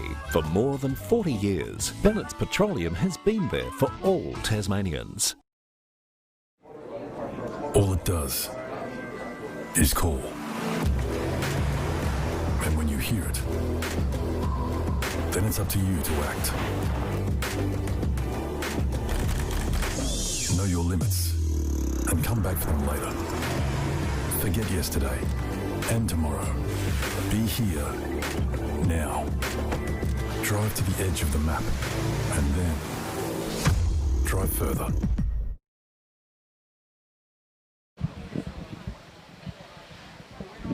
So welcome back to the Doone Kennedy Hobart Aquatic Centre. It is Friday night water polo, and we are very much enjoying being here and bringing a live broadcast out to this wonderful game so far. And we were just talking off camera here, Tommy. They have the beauty of having 2 very, very good goalkeepers do Wet Magic. Exactly right. Ben and Jamie Welsh there. Jamie's been in the Oz Country team probably 2 years ago now. He got selected in 1 year where he didn't actually partake, but he's a very, very good goalie, one of the best I've seen. However, Ben definitely holds his own.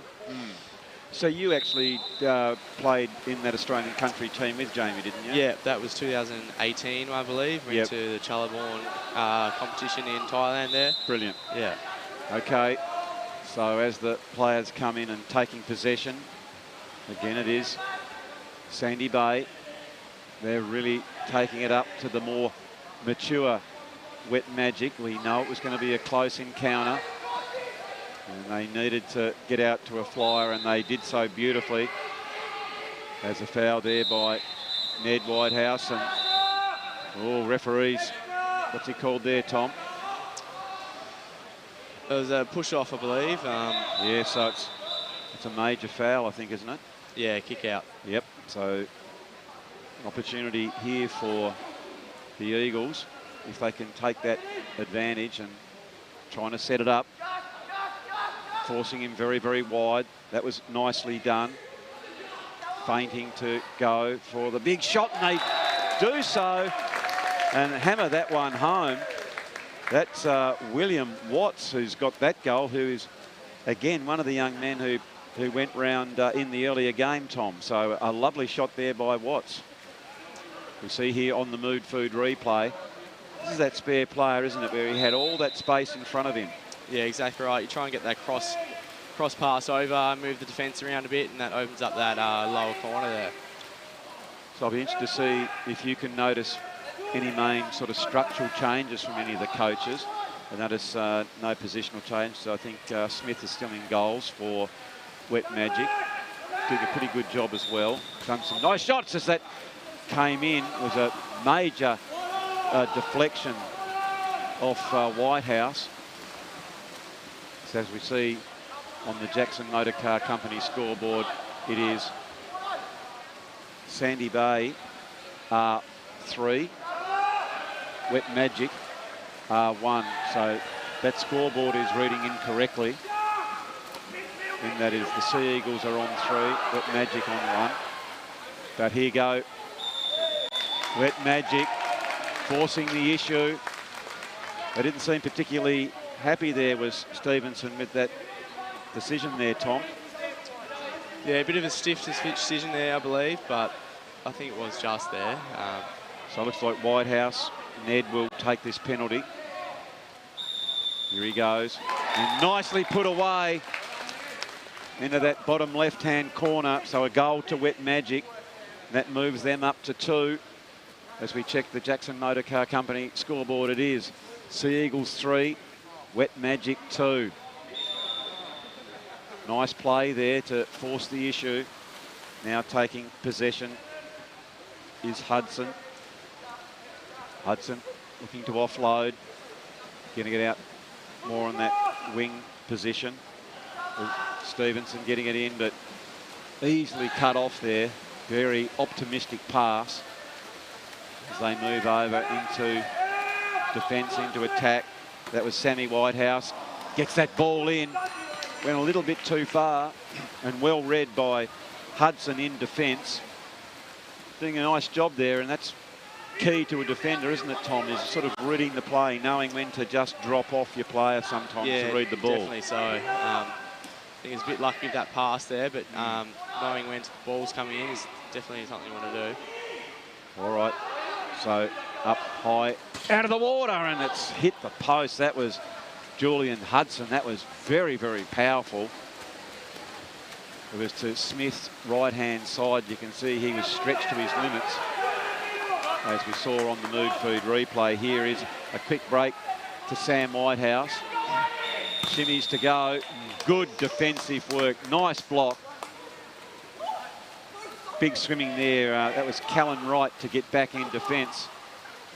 A goalkeeper would love that sort of defensive work, didn't they, Tom, for blokes to get back and not only him to get up and get in the face of an attacker. As that ball's come in, and Hunter Wright has put that one through, but back to that question of good defensive work of getting back, helping a goalkeeper out. Yeah, definitely when someone's coming in from the post like Sam was just then, you want to be pushing down, try and decrease that angle of shot, whereas if Sam's coming in the middle of the cage, he's going to have that massive angle, whereas if he's coming in the corner, you bring the defender down, he's going to have a smaller angle of shot.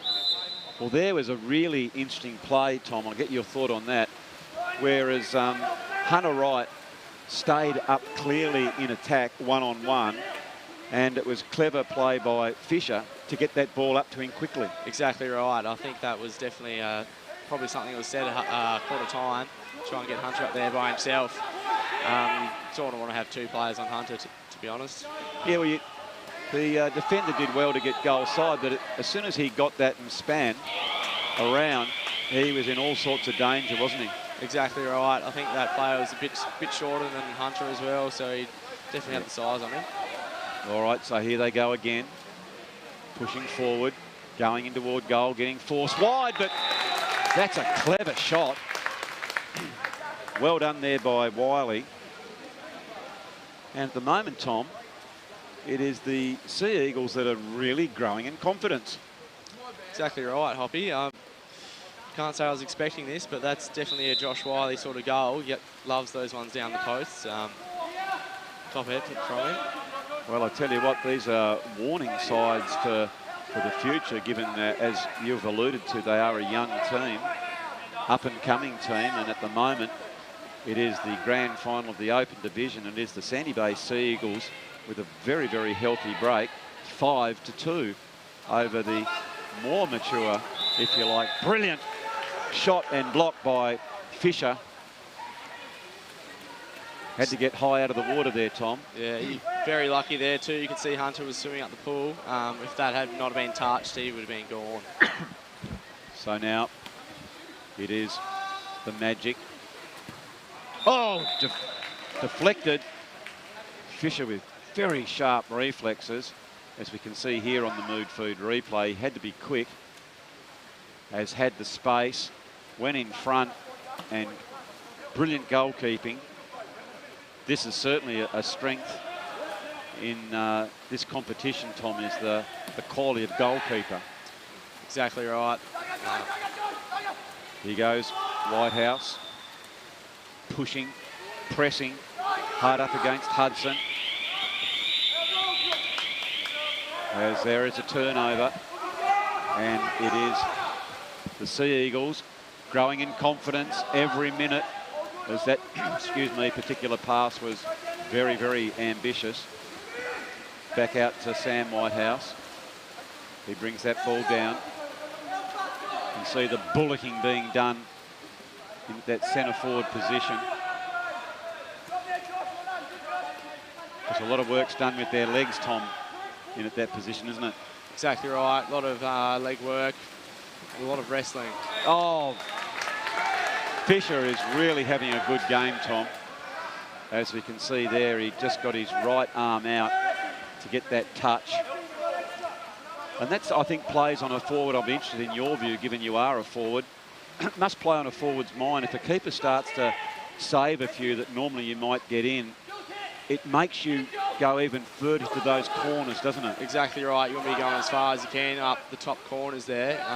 But obviously, if you're pushing it and pushing it, you'll be hitting the post, it's going to be reflecting out. So here we go. Good defence again by Sandy Bay, which enabled them to get the ball back. Oh, that's a bad foul. That's an offensive foul. I think that might have been on right that particular occasion. That's, oh, about to say it's very costly, but that one was saved by the post. And here is a big chance, talking of right. And what was a very, very dangerous play down the other end of the pool, Tom, has culminated in the Sandy Bay Sea Eagles getting... Is that goal? Has there been something... Just looking, checking for the refs. Yellow card towards the goalie, I believe. Mouthing back, yeah. Oh dear, I know that sometimes it can be infuriating. Referees can make certain decisions, Tom, but you and I know they're always right. I've never seen anyone change their decision when you give them some advice. Is that fair to say? As much as I try, Hoppy, I think that is fair to say. It is fair to say. So it's half-time in the big game here, and it is the Sandy Bay Sea Eagles 6 leading Wet Magic 2. And as expected for Sandy Bay, it is Hunter Wright, the man who has had 67 goals in the regular season. He has got 4. William Watts has got 1. Joshy Wiley has got 1. And for Wet Magic, it is Nettie Whitehouse with that penalty, and Saviv Rowe, who has got the 1. So, Tom, very interesting first half. I'll be interested to see what changes happen. But as you and I analyse that, I reckon it's our opportunity and everyone out there to take a quick break. Now's the time to put your kettle on, get your quick cup of tea, and we'll be back with what is going to be an action-packed second half in just a few moments.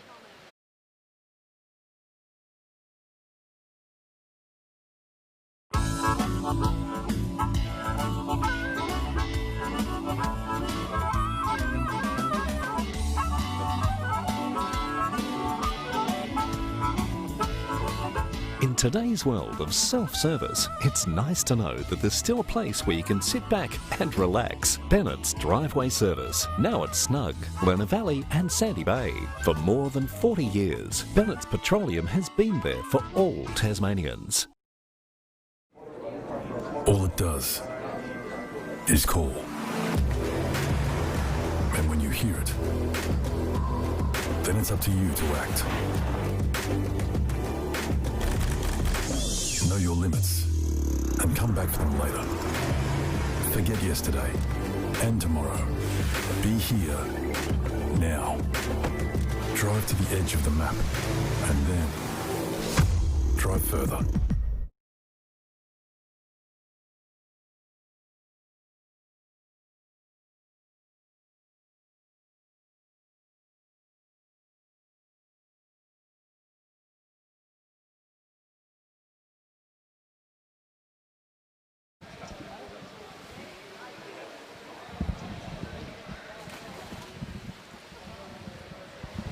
So welcome back to the Doone Kennedy Hobart Aquatic Swim Centre here in Hobart for all the action of the second half in the water polo grand final in the men's division. Well, so far my expert commentator Tommy Franks, of course, who leads the charges for the Crocs, who were outed last week. He thought the Magic might have been the favoured team, but Tommy, you have been most impressed by the youthful Sandy Bay Sea Eagles tonight? Exactly right, Hoppy. I believe this extra length pull is definitely working to their favour. Their defence is sound. They're definitely shutting down the big players for Wet Magic. So, yeah, as you said, that Beer, who's normally a powerhouse there at centre forward, hasn't really been able to get into the game so far, has he? No, not at all. I believe they're dropping a couple of players back on him when he's in the centre forward position. Ooh, well, as we speak, that was quick transition of play. But that ball came into Ned Whitehouse, who controlled it beautifully, as is the way with water polo. Of course, you have to control the ball with your one hand, and almost in one motion took that one in. Anthony Koutafiti style, the great big man for Carlton with those big dukes, and slotted that one through for a goal. And that, as we check the Jackson Motor Car Company scoreboard, brings Wet Magic 3 to the Sea Eagles 6. That'll give them a bit of confidence, Tom.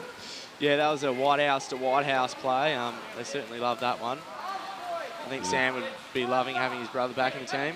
Oh, they would have done that in the backyard pool, wouldn't they? Oh, definitely. For years and years and years. It's a very famous name in aquatic sports as it came in, and there has been a change, Tom. The goalkeeper down there now is Welsh. Very tall, athletic player. Yeah. Massive wingspan. He has, Welsh, hasn't he? So it is Sam Whitehouse.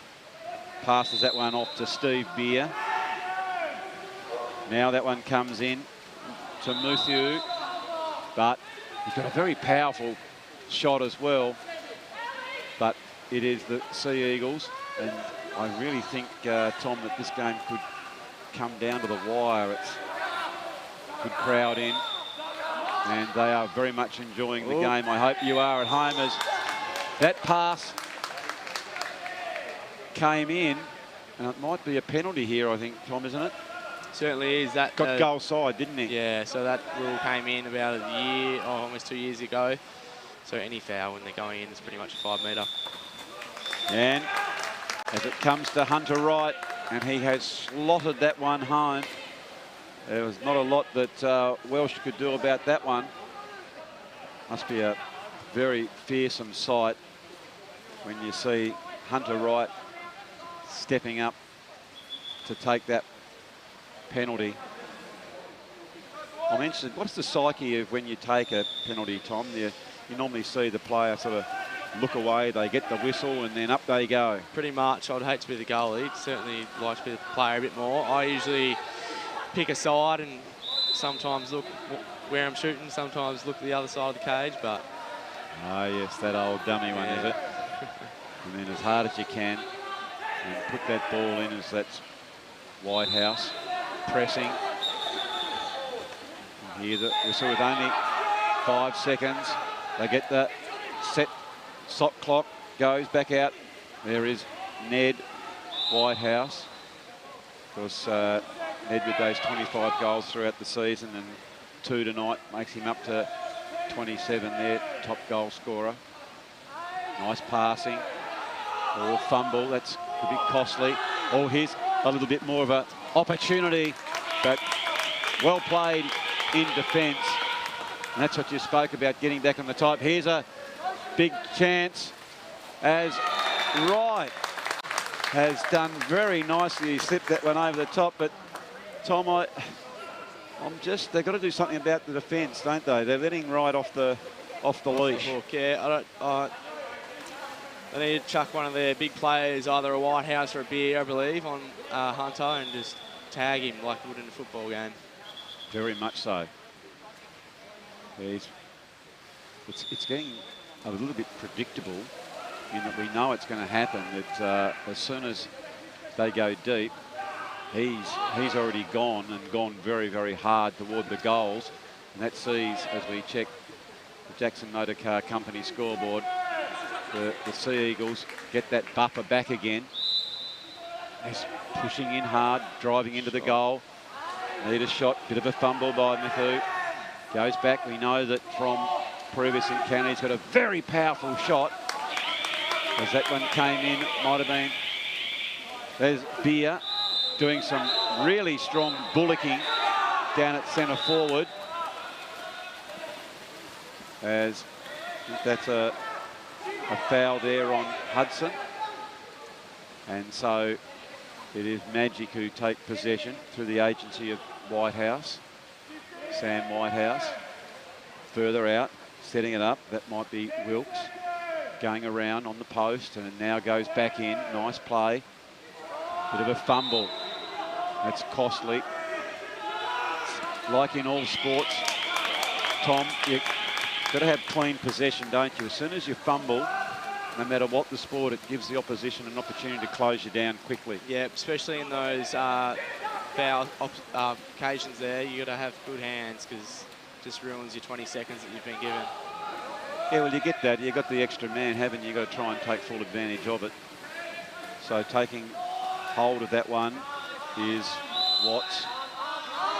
Watts gets it into Wright, who you know he's going to have a shot. And he has put that one through. I put it to you, Tom. That's not an arm, that's a cannon on his shoulder there. Exactly That is a heavy-duty shot, as Hunter Wright has slotted that one through for his 7th goal. Also a state cricketer, Hunter Wright, fast-paced bowler, I believe. So. Yes, he is. Once he gets up, he's coming from the heights of a big Joel Garner, isn't he? So that ball's going to come up at your throat. As he's performing very nicely so far tonight. There's plenty left in this game. We know that Wet Magic never give in, and they'll be working very, very hard. But on this occasion, it was Beer who puts the pressure on Fisher, as Fisher's trying to get back there and does finally take possession. But that slow transition will really suit Wet Magic, I reckon, there, Tom, so they can get their defensive line set up. As Hudson takes that ball forward, good rebound, another opportunity to score potentially. So they're going up. Brilliant play there by Welsh. He made himself so big. It's now Wet Magic, a slight fumble that is. Mathu now. Again, he's a powerful shot as he skipped that one in. He's a dangerous player, isn't he, Tom? Yeah, just especially on that wing there, he loves that shot. He's had a couple, and he's hit the post a few times. We see here on the Mood Food replay, he's decided he's been allowed too much latitude, so he's really pushed that one into the turf, and it's got the bounce up, hasn't it? I think Harry's expecting the pass into centre forward there. Wasn't expecting that shot. It didn't come off particularly quickly off the water, did it? But it had a big jump, and went over the top of Fisher's outstretched hand, who's had a wonderful game. And there it is, quick transition into Wilson, who, as you alluded to, Tom, always does that hard work, doesn't he? So good reward for him. Definitely. He loves the wrestle in there, that's for sure. Gee, that must be tough. He's got a player hanging off him, and he was still able to get that arm out and the shot off with enough power to put it home. As I don't know if that one's counted. It isn't. No, I just called the foul before the shot, I believe. Oh dear, that's clever play there by Sam Whitehouse, wasn't it? Yeah, nice backhand. That backhand shot. But it is now 3/4 time, so it is a very, very big mountain that Wet Magic have to climb, Tom Franks. Certainly is. I don't know if it's going to be achievable, but if they can bring something out of nowhere, I reckon it could be done. Well, we know that they have the firepower. They'll be looking for that quick transition, get it into Beer, get it into Whitehouse, and they don't have a lot of time to set up either, Tom, do they? They really have to take their opportunities and take them quickly, and then a little bit of doubt to sow that doubt of into Sandy Bay Sea Eagles. So as we have our last minute break, we'll have a few words from our sponsors, and we're back with what's going to be a very, very exciting last quarter of water polo.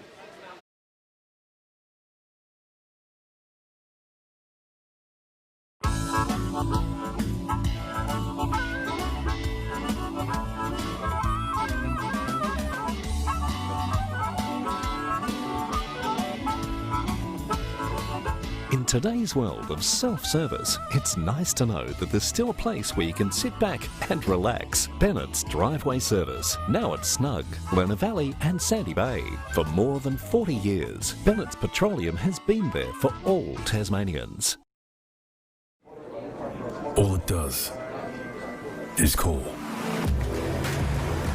And when you hear it, then it's up to you to act. Know your limits and come back for them later. Forget yesterday and tomorrow. Be here now. Drive to the edge of the map and then drive further.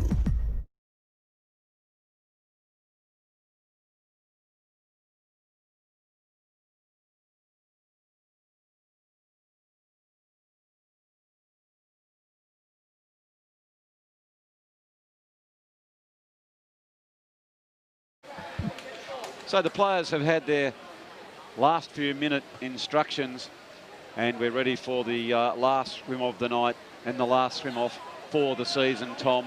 And it is all out attack now for Wet Magic.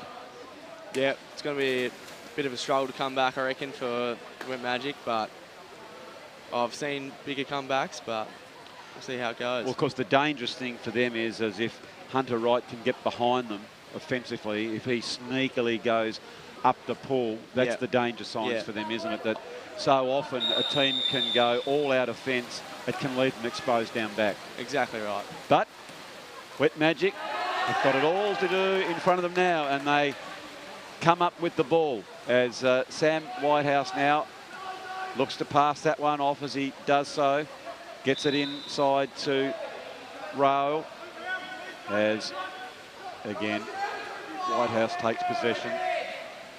Oh, good play. Got that quick ball into Leighton Beer, but the fumble cost him on that occasion, Tom.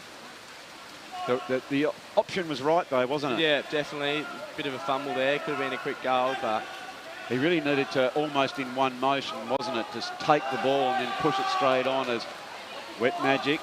Very well done with the turnover. Whitehouse working hard. Gets it over. Back into that centre forward position, as you can see. What's the referee ruled? 5 metre penalty there, I believe, Hoppy. So that's a penalty on Wright, was it, Tom? Yep. Yeah, you can just see came right over the top there. Yeah, ball in front of Leighton.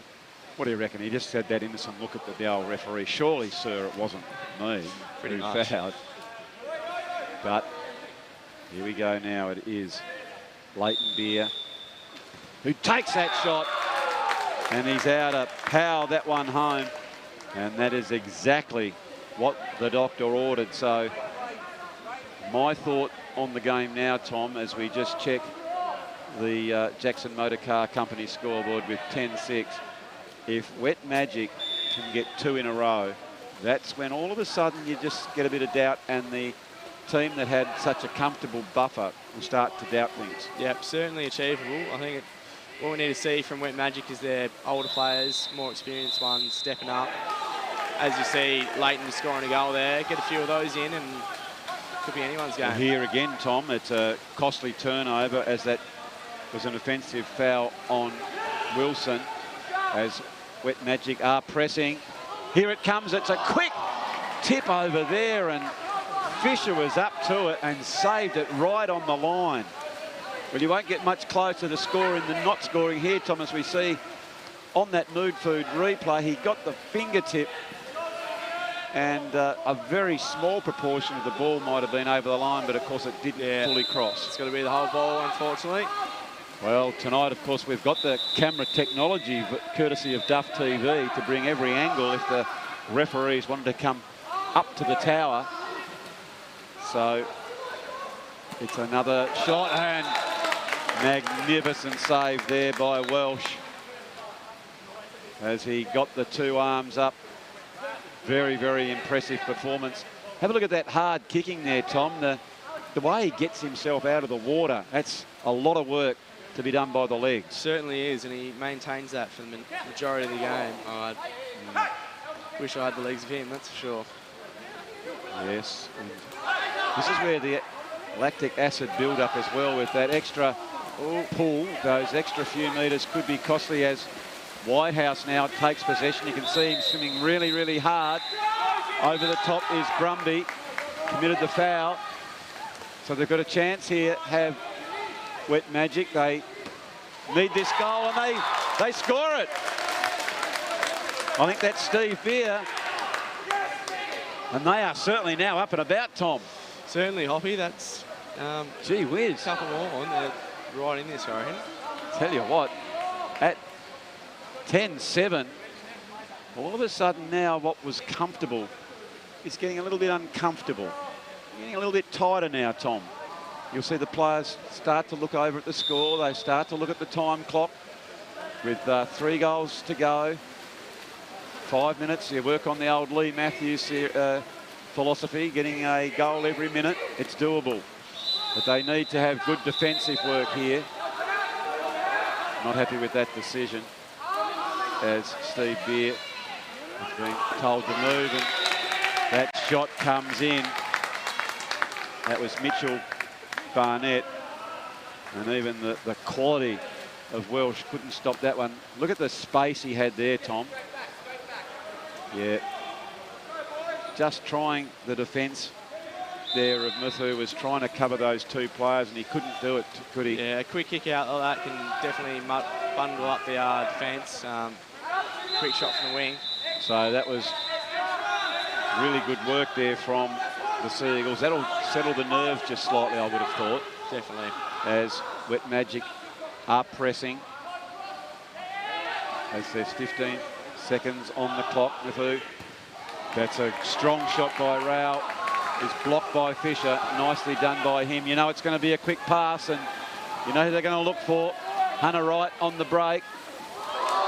As he goes the shot, being dispossessed. Appealing for the foul, but I didn't think he had contact on that time, Tom. So no, and no one touched him with the ball in hand, so I don't think his referees are out of place there, that's for sure.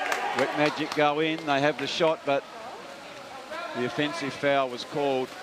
So it's going to be another turnover as the Sea Eagles take possession. As you saw there on that Mood Food replay, he just lost possession of the ball. Hasn't done a lot wrong tonight, as young Hunter Wright. Done very classy performance. This is where they need some composure going forward here, Tom. Just to make sure that they take their 20 seconds, take all the options, because time is their friend at this stage of the game. Wet Magic via their wings up to the points. It's Whitehouse trying to get it in, but in his attempt, that very aggressive offensive pass.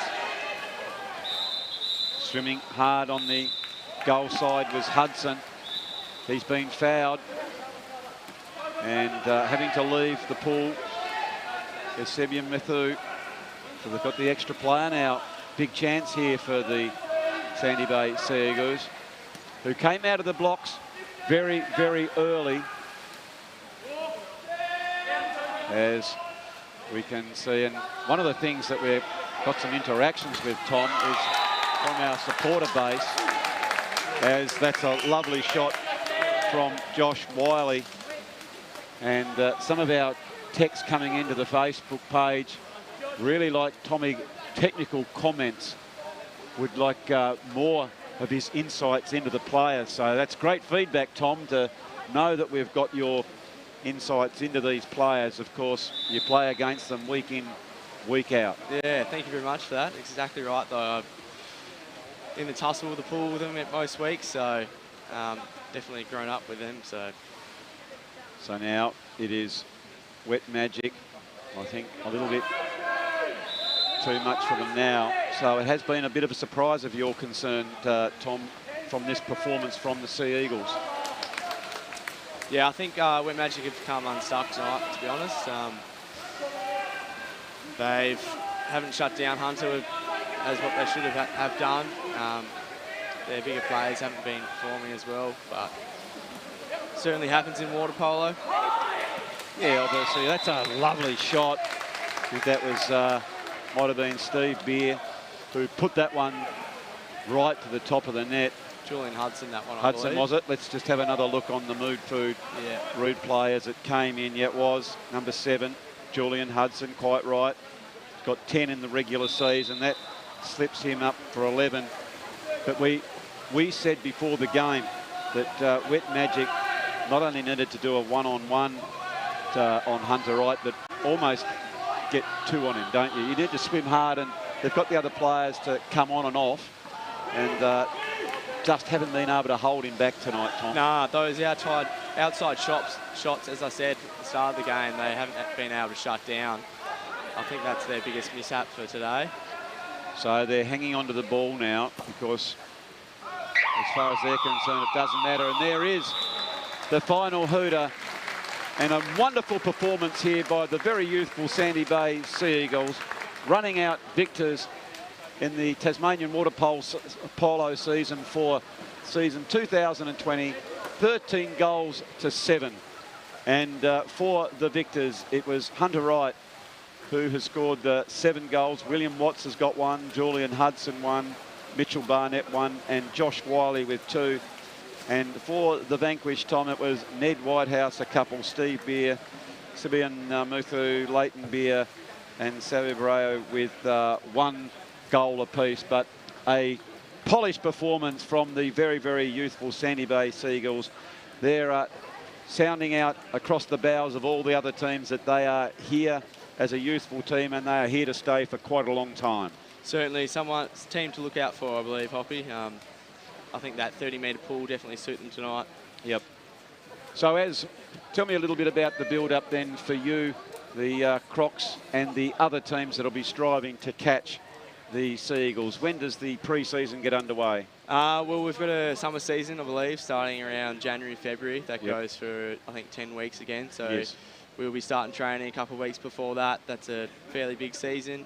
Hopefully we get a few national comps over next year for the Hobart Hurricanes, and there'll be some youth championships for these younger boys, as long as the COVID restrictions hold out for us. Well, let's hope that's the case, but it was a very, very good performance. As you can see down there, Coach Dean Wright has just getting his charges in and just sort of saying how pleased he'd be, absolutely cock-a-hoop with that performance, Tom. Certainly, he'd be astounded, I reckon. I'll be watching to see if he gets thrown in the pool in a minute, I reckon. Well, of course, you hope that you bring your best to the grand final. That's the optimum, isn't it? I mean, and it's fascinating to me as watching players, how they go about in these big games, isn't it? Yeah. Yeah, it's a very, very good effort from these younger boys to step up like that in a big game. They've definitely got the morale compared to most teams, I believe. All right, so we're going to be going down to see the medal presentation in a minute as Wet Magic are making their way over to pool deck. So they'll get the runners-up medal tonight. But celebration tonight, Tom, where do you think will be their celebratory place of choice? Well, a lot of the boys are, I think, a bit underage, but the older ones, I reckon, Hanging Garden probably. Oh, Hanging the Garden. So I know that your very good self might be heading to the Hanging Garden. So if you would like to have maybe a little frothy or two with young Tom and talk about tonight's game, that's the place to meet him. Of course, I'm an older gentleman, Tom. I might have to make my way home for a nice warm Horlicks and get to bed nice and early. A cup of tea, maybe. A herbal tea. A herbal tea. Maybe just one little red wine just to settle the nerves, Tom, after such a big occasion.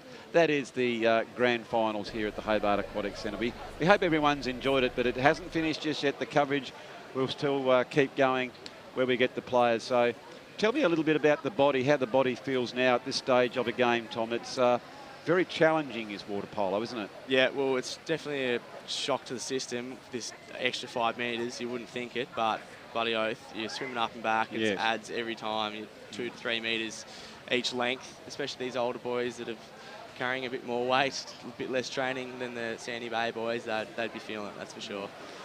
Throughout a game, a person that would play the majority of the game, how many metres would they be swimming, do you think?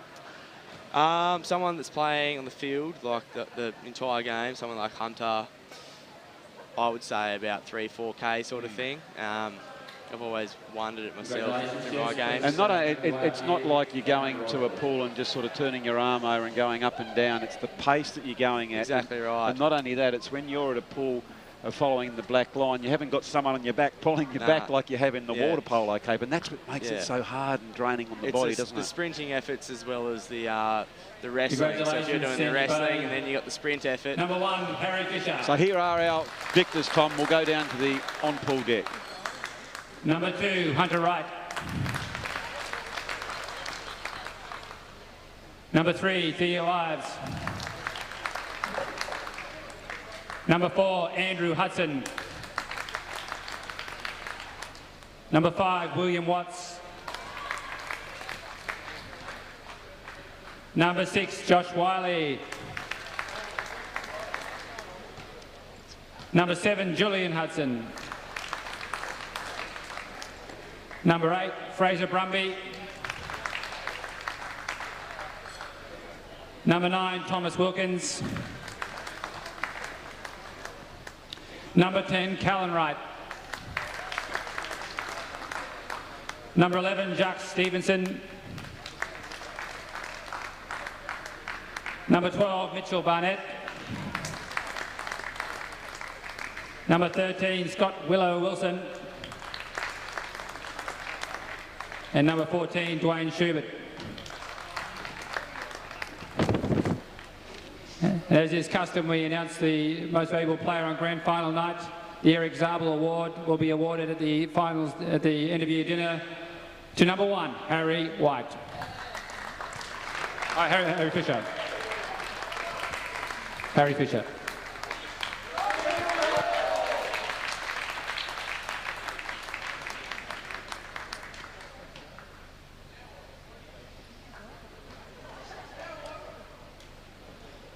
So there you go, Tom. Harry Fisher wins the player of the match. Thank you, everyone. He was very impressive in goal, wasn't he? Extremely impressive. He's a very, very good goalie, Harry. Would have been a tough decision between him and, of course, Hunter Wright getting all those goals. But there you can see these lads are happy. You can see the old fingers just sort of telling how many flags they've got, I think, is it? Yeah, it's pretty depressing seeing that one, Hoppy. So from poolside, you can see the elation of victory as the boys have their medals, and they'll be absolutely thrilled. So congratulations to them on a wonderful performance tonight against Wet Magic. They were just too quick on the breaks and very cleverly able to isolate Hunter Wright, and we saw from the player of the match, Fisher did such a wonderful job down back, didn't he, Tom? Certainly, there's a lot of integral saves there, I believe, especially in the first quarter. Yep. It enabled Sandy Bay to kick away there a bit.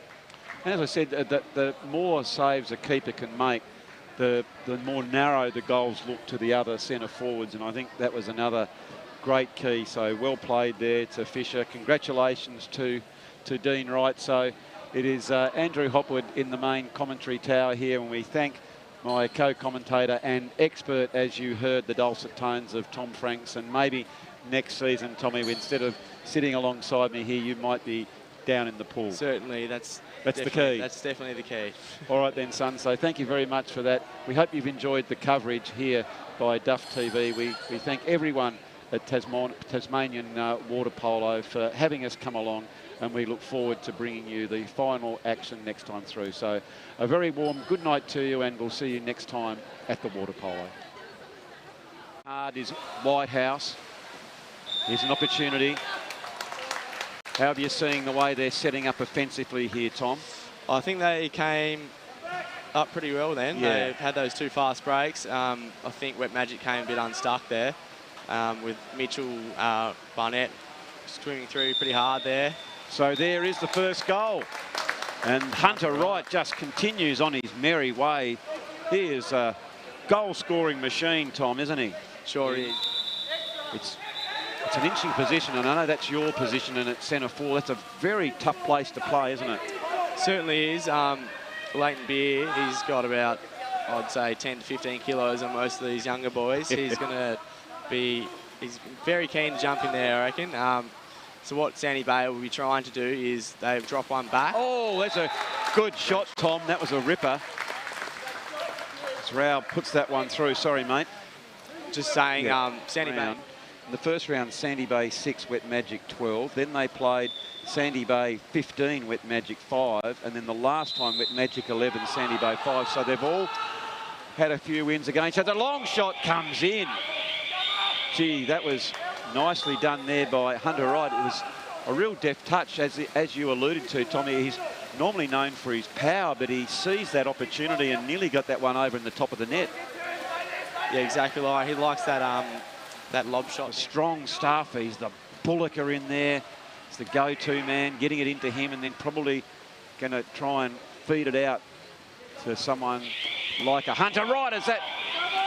Because the thing is, Tom, they might know that, you know, Hunter's towards Leighton Beer.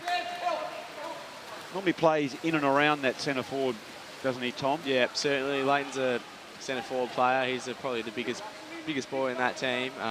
He's grown up playing centre forward as well. Pretty dangerous in that position, I'd say, Hoppy.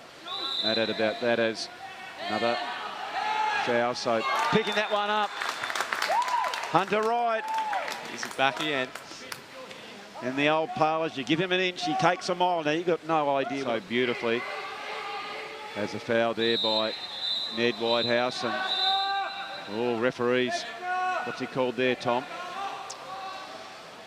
It was a push-off, I believe. Yeah, so it's a major foul, I think, isn't it? Yeah, kick out. Yep, so opportunity here for the Eagles, if they can take that advantage and trying to set it up. Forcing him very, very wide. That was nicely done. Feinting to go for the big shot, and they do so and hammer that one home. That's William Watts who's got that goal, who is... Here he goes. And nicely put away into that bottom left-hand corner. So a goal to Wet Magic. That moves them up to 2. As we check the Jackson Motor Car Company scoreboard, it is Sea Eagles 3, Wet Magic 2. Nice player sometimes to read the ball. Definitely so. I think he's a bit lucky with that pass there, but knowing when the ball's coming in is definitely something you want to do. All right, so up high, out of the water, and it's hit the post. That was Julian. Defensive work, nice block. Big swimming there. That was Callan Wright to get back in defence. A goalkeeper would love that sort of defensive work, wouldn't they, Tom, for blokes to get back and not only him to get up and get in the face of an attacker. As that ball's come in, and Hunter Wright has put that one through, but back to that question of good defensive work of getting back, helping a goalkeeper out. Yeah, definitely when someone's coming in from the post like Sam was just then. He was in all sorts of danger, wasn't he? Exactly right. I think that player was a bit shorter than Hunter as well, so he definitely had the size on him. All right, so here they go again. Pushing forward, going in toward goal, getting forced wide, but that's a clever shot. Well done there by Wiley.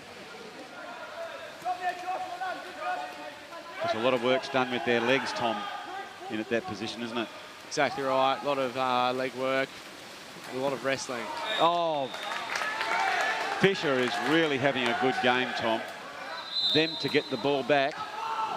Oh, that's a bad foul. That's an offensive foul. I think that might have been on Wright on that particular occasion. That's, bad to say, it's very costly, but that one was saved by the post. And here is a big chance, talking of Wright, and what was a very, very dangerous play down the... Their defence is sound. They're definitely shutting down the big players for Wet Magic, so... Yeah, as you said, that Beer, who's normally a powerhouse there at centre forward, hasn't really been able to get into the game so far, has he? No, not at all. I believe they're dropping a couple of players back on him when he's in the centre forward position. Ooh, well, as we speak, that was quick transition of play, but that ball came into Ned Whitehouse. And they are very much enjoying the game. I hope you are at home, as that pass came in, and it might be a penalty here, I think, Tom, isn't it? Certainly is. That got goal side, didn't he? Yeah, so that rule came in about a year, or almost 2 years ago. So any foul when they're going in is pretty much a 5 metre. And as it comes to Hunter Wright, and he has slotted that one home. There was not a lot that Welsh could do. Oh, here's a little bit more of an opportunity, but well played in defence. And that's what you spoke about, getting back on the top. Here's a big chance as Wright has done very nicely. He slipped that one over the top, but Tom, I'm just... Yeah, you got to have good hands, because it just ruins your 20 seconds that you've been given. Yeah, well, you get that. You got the extra man, haven't you? You got to try and take full advantage of it. So taking hold of that one is Watts. Watts gets it into Wright, who you know he's going to have a shot. And he has put that one through. I put it to you, Tom. That's not an arm, that's a cannon on his shoulder there. Exactly that right. is there by Welsh. He made himself so big. It's now Wet Magic, a slight fumble that is. Mathu now. Again, he's a powerful shot as he skipped that one in. He's a dangerous player, isn't he, Tom? Yeah, just wasn't expecting that shot. It didn't come off particularly quickly off the water, did it? But it had a big jump. Yeah. And went over the top of Fisher's outstretched hand, who's had a wonderful game. And there it is. Quick transition into Wilson, who, as you right, was it, Tom? Yep. Yeah, you can just see came right over the top there. Yeah, ball in front of Leighton. What do you reckon? He just had that innocent look at the old referee. Surely, sir, it wasn't me Pretty who much. fouled. But here we go now. It is Leighton Beer who takes that shot, and he's out to power that one home. And that is exactly what the doctor ordered. So my thought on the game now, Tom, as we just... As you see, Leighton scoring a goal there. Get a few of those in and could be anyone's game. Here again, Tom, it's a costly turnover, as that was an offensive foul on Wilson, as Wet Magic are pressing. Here it comes. It's a quick tip over there, and Fisher was up to it and safely crossed. It's got to be the whole ball, unfortunately. Well, tonight, of course, we've got the camera technology, courtesy of Duff TV, to bring every angle if the referees wanted to come up to the tower. So it's another shot, and magnificent save there by Welsh. Yes, and this is where the lactic acid build-up as well, with that extra pull. Those extra few metres could be costly, as Whitehouse now takes possession. You can see him swimming really, really hard. Over the top is Brumby, committed the foul. So they've got a chance here, have Wet Magic. They need this goal, and they score it. I think that's Steve Beer. Philosophy, getting a goal every minute. It's doable. But they need to have good defensive work here. Not happy with that decision, as Steve Beer has been told to move, and that shot comes in. That was Mitchell Barnett. That's a lovely shot from Josh Wiley.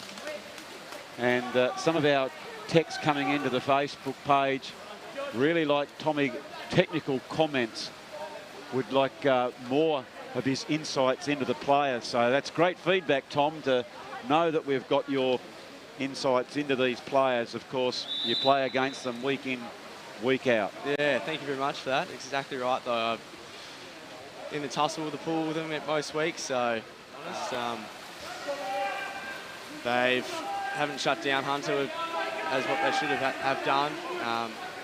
Their bigger players haven't been performing as well, but certainly happens in water polo. Yeah, obviously, that's a lovely shot. I think that was, might have been Steve Beer who put the game. They haven't been able to shut down. I think that's their biggest mishap for today.